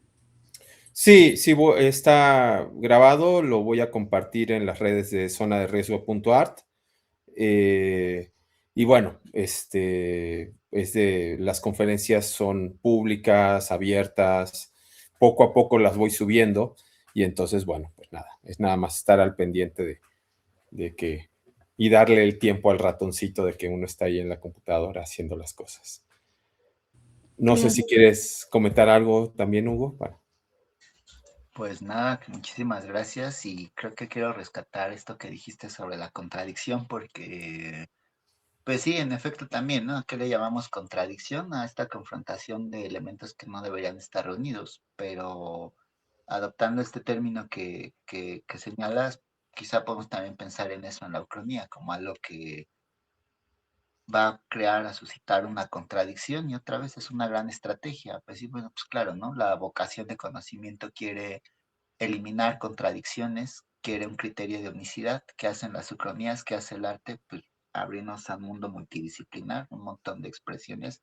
Y si se puede crear esa contradicción, pues qué mejor. De hecho, personalmente yo creo que las prácticas pedagógicas no tratan de sumar conocimientos. Creo que más bien lo que tenemos que hacer es retroceder, simplificar. Pues, no sé, o sea, mis estudiantes, como, salte de la línea, dibuja dos soles, haz esto mal, o sea, retroceder en las nociones que se nos ha dicho esto tiene que ser así. Creo que más que sumar, a veces lo que nos corresponde es crear esas contradicciones e incluso restar. Muchas gracias. Ahí está, Jacob quiere como comentarnos algo, por favor.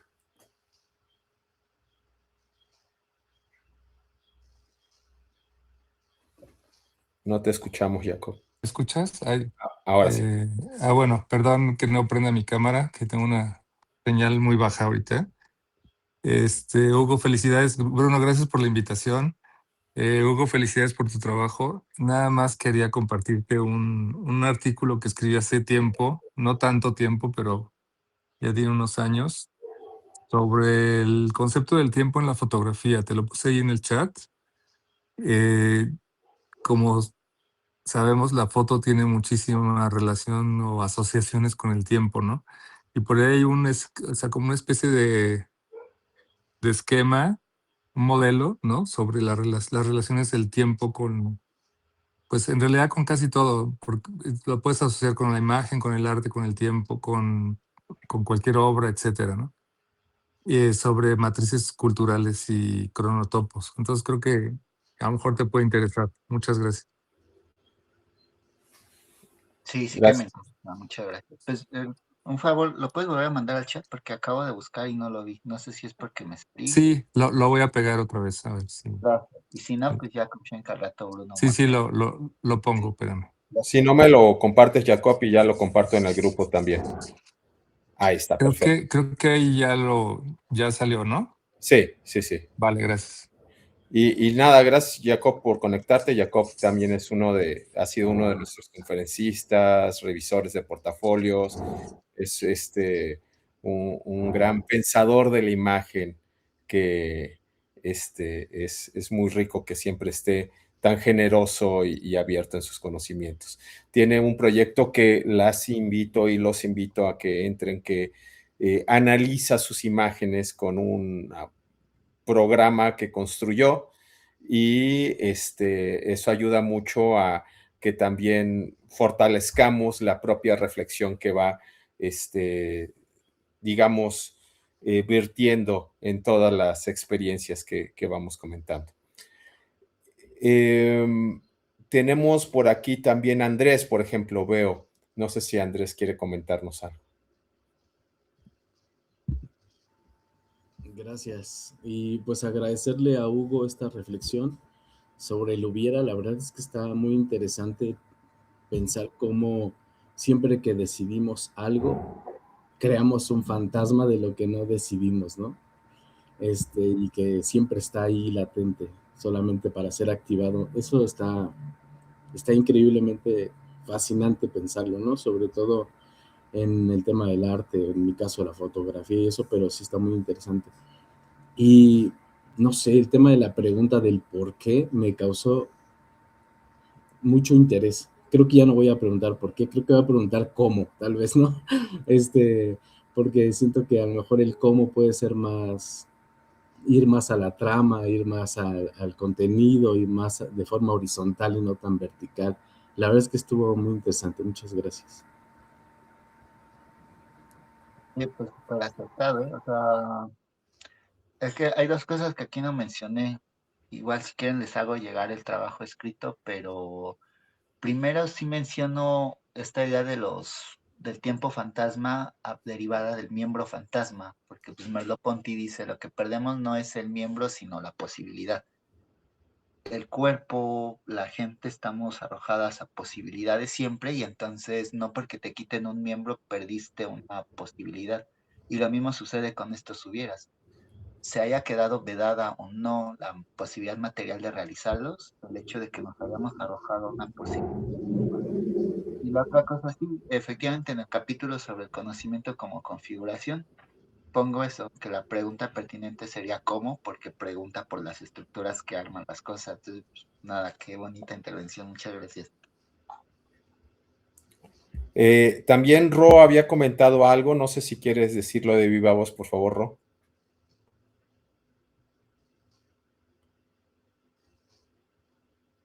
A ver. Bueno, si no puede, tal vez. Aquí estoy, perdón. No, en realidad había comentado que si nos podían compartir el texto de Jacob, pero ya vi que ya lo compartió. Muchas gracias. Y muchas gracias también por la plática. Fue muy, muy rica y muy, pues no sé, como me gustan las pláticas que dejan como una sensación de querer seguir investigando desde esos espacios y agradezco mucho esta plática, fue muy profunda. Listo, gracias, Ro. También les compartí en el chat esta aplicación que hizo Jacob para el análisis sociosemiótico de las imágenes, que está increíble. Sí, lo importante ahí es que cuando analicen sus imágenes, le manden un feedback a Jacob para poder contribuir y fortalecer la investigación y la reflexión que nos está proponiendo, ¿no? Y aquí veo, pero ya se quitó la cámara esta Azura. En algún momento quieres comentarnos algo, que también, qué bueno que te conectaste. Sí, Sura, bienvenida. Nada. Qué Está mi milagro. cámara. Ya te vemos, ya te vemos. Los extraño mucho, oigan. Nosotros también. Mucho, mucho los extraño. Es un placer estar aquí, Hugo. Llegué al final, ya muy final, como para Hola, Emma. Como para entender el concepto de lo que hablaste. Me encantaría ver tu clase grabada, tu presentación. Pero viste lo del tarot. Vi lo último del tarot, sí. Y Pero tú eres como muy, digamos, versada en ese mundo. sí, me gusta. Pero no escuché como que estabas trabajando con eso. Eh, siento que eres como filósofo, ¿no? Sí, eh, qué bueno, sí, ahí en ese punto en particular, pues básicamente les decía que lo que define las cosas no son sus elementos, sino la manera en que están armonizados, que es muy de las prácticas artísticas, probar con armonizaciones diferentes, que eso incluso también tiene que ver con la contradicción, ¿no? Bajo qué configuración algo es eh, contradictorio o no. Eso si quieren después lo platicamos, pero por ejemplo también creo que la diferencia entre el collage y lo monstruoso es que son ensamblajes de distintas piezas, pero en el collage armonizan bien y en cambio el monstruo crea relaciones de tensión. Y ponía como ejemplo el tarot en el sentido de, bueno, puedes tener las mismas cartas, pero si cambia el orden o si cambia la pregunta, a pesar de que son los mismos elementos, el resultado es súper distinto. Y ya, bueno, también puedes abonar a eso, pero pues, también muchas gracias por el interés y la neta sí, si ustedes quieren seguir dándole continuidad a este trabajo, pues qué mejor, ¿no? Esa es la idea. Listo, gracias. Ahí veo también en pantalla a Gladys y a Emma, no sé si alguna de las dos quiere. Ah, ahí está, Salom, les ganó Salom. Adelante, Salom.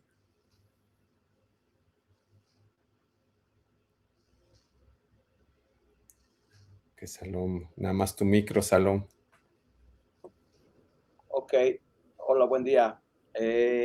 Me gustó mucho tu trabajo. Quería saber si también has escrito algo o hay manera de ver, o esto que hoy nos brindaste está en algún lugar, en algún repositorio o algo, porque es mucha información increíble que la verdad la voy conectando con distintas cosas que he hecho en distintos momentos. Y ahorita hablando del collage también digo, claro, es que ahí está el collage y la monstruosidad. Entonces, justamente unas piezas que hice con Zona de Riesgo, en algún momento también me vinieron a la memoria, me gustaría verlas contigo y tener como un diálogo en particular. Entonces, me encantó tu manera de desarrollar tu trabajo y tus ideas. Los conceptos están muy bien conectados, muy bien fundamentados, creo yo, y por eso yo siento que pues encontré en varias representaciones pictóricas tuyas muchos brotes de ideas y de consecuencias increíbles. La verdad es que como que lo llevas a un nivel más allá. Entonces me gustaría saber si tenías algo escrito, ¿no? Y ver si después podríamos como rebotar enseñarte algunos trabajos, ¿no? En alguna otra ocasión. Sí, sí, súper. O sea, neta, muchísimas gracias por lo que me están comentando. Francamente, muchas gracias. Creo que la investigación es muy eficaz porque sí, o sea, tenemos la convicción de la realidad del hubiera, y que incluso no todo lo que es real tiene que ser fáctico, jugarse en los criterios de lo que se ha dado en llamar realidad. O sea, entonces la neta, ver como de tanto eco con respecto a lo hubiera es muy gratificante. Y sí, pues yo con mucho gusto le voy a dejar también ahí, pues bueno, creo que están a la mano mis redes por lo de la invitación a esta conferencia. Les mando los links también pertinentes. O sea, este es un trabajo que deriva de la tesis de maestría que ya está publicada en TesiUNAM, pero también tengo una página de Linktree donde está un repositorio de todas las conferencias y las publicaciones que tengo, y obviamente para poder haber llegado a esta investigación ha habido 2 o 3 publicaciones previas. Entonces, pues yo agradezco mucho tu interés y sí, francamente también todo lo que ustedes me quieran compartir sobre su propio trabajo, yo con mucho entusiasmo voy a estar leyendo, observándolo, y estoy abierto también a que nos reunamos para platicar. Claro, bueno, aprovechando esto y tomando en cuenta la intervención, Salom, ya Mónica te quería invitar a que te unieras más al seminario, revisando portafolios y dando algunas charlas como más de trabajo interno, pero bueno, ya lo vemos en su momento, ¿no? Nos vamos organizando. Ahí levantó la mano Felipe, por favor.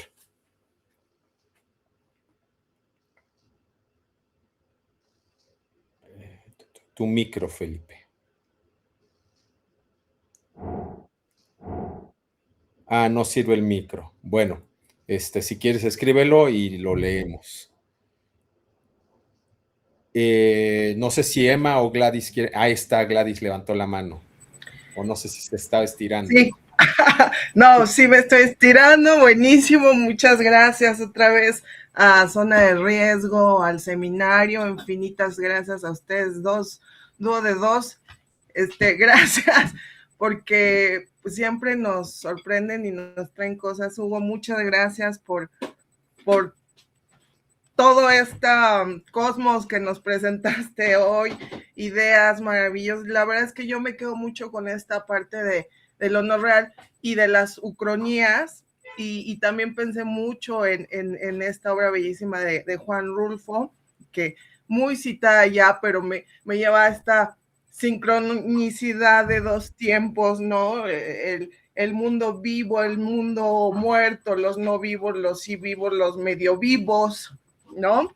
Pero increíble también pensar mucho, las imágenes como siempre me llevan hacia la literatura, también pensando en Nicanor Parra, el hombre imaginario, que vive en una mansión imaginaria, el hombre, la mujer imaginaria que vive en su casa imaginaria, en una rodeada de árboles imaginarios, a la orilla de un río imaginario.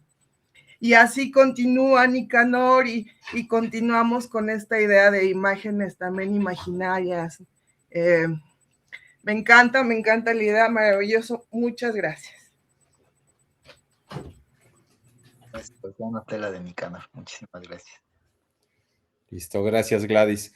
También ya voy a aventar al ruedo a Emma porque me acuerdo de su libro que hicimos hace tiempo del Mago de Oz, que me encantaba la reflexión que hacía de cómo ella veía a su padre y cómo después encontró estas otras historias de su padre. Entonces no sé si tal vez eso dialoga en varios puntos con todo esto que nos plantea Hugo. No sé si nos quieres comentar algo.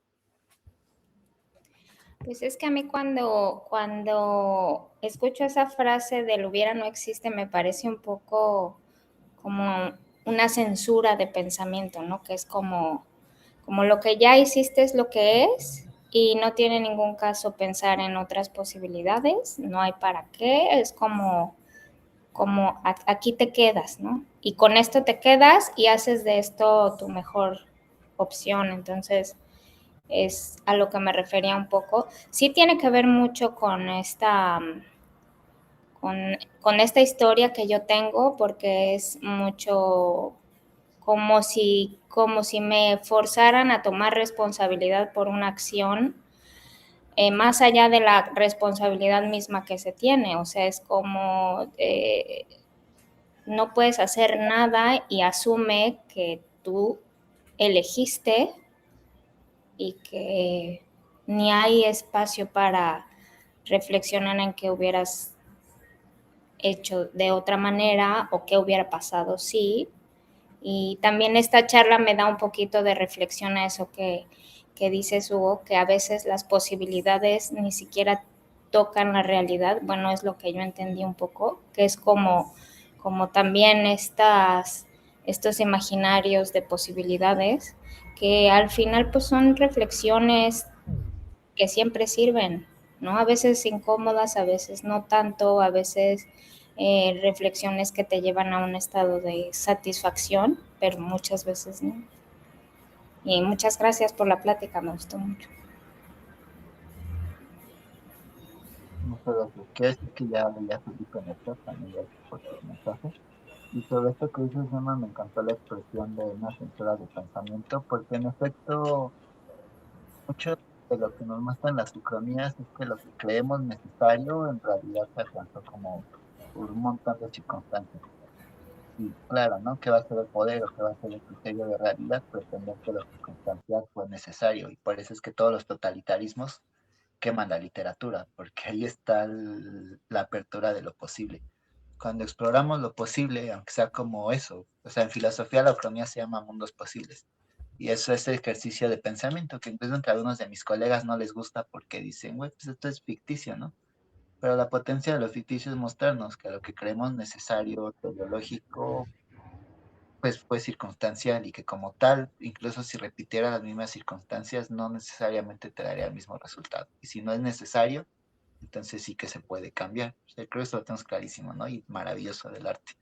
Sí tenemos un montón de agencias sobre lo presuntamente inamovible. Gracias, gracias. Bueno, aquí nos comenta Felipe que dice, solo a modo de felicitación y agradecimiento, Hugo, me encanta la manera en que presentas y profundizas en el tema. Modo personal, me lleva mucho a reflexionar en qué tanto de lo que vivo es real y a su vez el poder que ese misterio me da para poder crear realidades. Por incongruente que esto suene, muchas gracias por esas interpolaciones y esa vía de exploración, ¿no? Y Jocelyn, sí tienes razón, la ficción nos deja ver lo poroso que es la realidad. Bien, si quieren alguien más intervenir, una última, si no, vamos cerrando. Luis Vera nos dice, creo que es que apenas. Luis Vera dice, creo que como dijo, estos simulacros nos pueden determinar, es como proponer una esperanza acentuando el carácter ficticio. Esa ucronía la habría presentado en el grupo. ¿Cómo sería? Sí. Y Gerardo quiere hablar. Esa sería nuestra última intervención y ahí cerramos. Gerardo, por favor. Nada más una reflexión que surgió ahorita que yo he escuchado toda esta exposición por algo que me sucedió, es real. Preparando mi currículum, ya tenía yo algunos, porque ahorita estoy presentando un proyecto y precisamente realicé con anterioridad otro currículum en línea para otras páginas de arte, en donde cometí algunos errores en los nombres de las exposiciones colectivas, en los lugares, en los eventos. Curiosamente, al cuestionar a la inteligencia artificial acerca de estos eventos, me sorprendió el ver que me alimentaba con la misma información que yo había metido 1 o 2 años atrás, ¿no? Y me la daba, pues, afirmando con toda la realidad del mundo que era algo real. Entonces, es curioso ahora la forma en que construimos la realidad, porque, pues, resulta que, por ejemplo, podemos entrar a cualquier biografía, cualquier página de Wikipedia y alterar la biografía de cualquier artista o de cualquier persona y convertirla en algo diferente, ¿no? Supongamos que si Emanuela tuviera su página de Wikipedia y yo puedo entrar a editarla y modificar algunos de los eventos en su vida, eso quedaría para la historia como una realidad, ¿no? Entonces, es curioso esta poder que tenemos ahora de dejar para la posteridad a nuestro placer, ¿no? A nuestro parecer o desde nuestra subjetividad, lo que en el futuro o para las nuevas generaciones se va a consagrar como un hecho histórico, ¿no? Y nada, pues es solamente esa reflexión. Felicitarte por tu trabajo, me encantó. Me llevo varios temas para reflexionar y pensar, tanto dentro de mi obra como para nuevas propuestas. Muy inspirador, muchas gracias. Muchas gracias. Ya muy brevemente, también por respeto a su tiempo, aquí, o sea, que no quiero dejar como al aire ninguna intervención.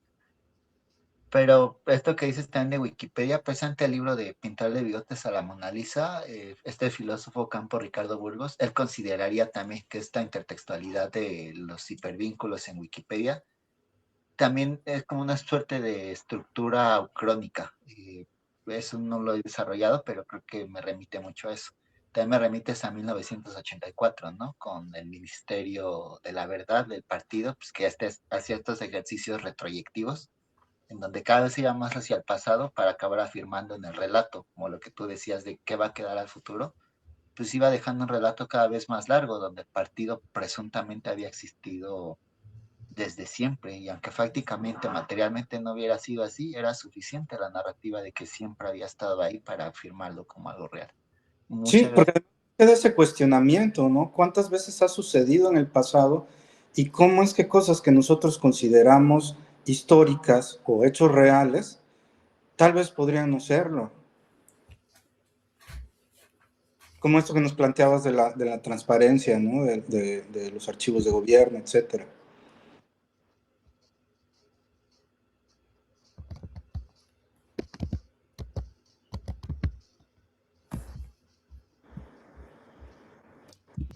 Bueno, entonces, yo creo que podemos ir cerrando por aquí. Voy a dejar de grabar. Detener grabación.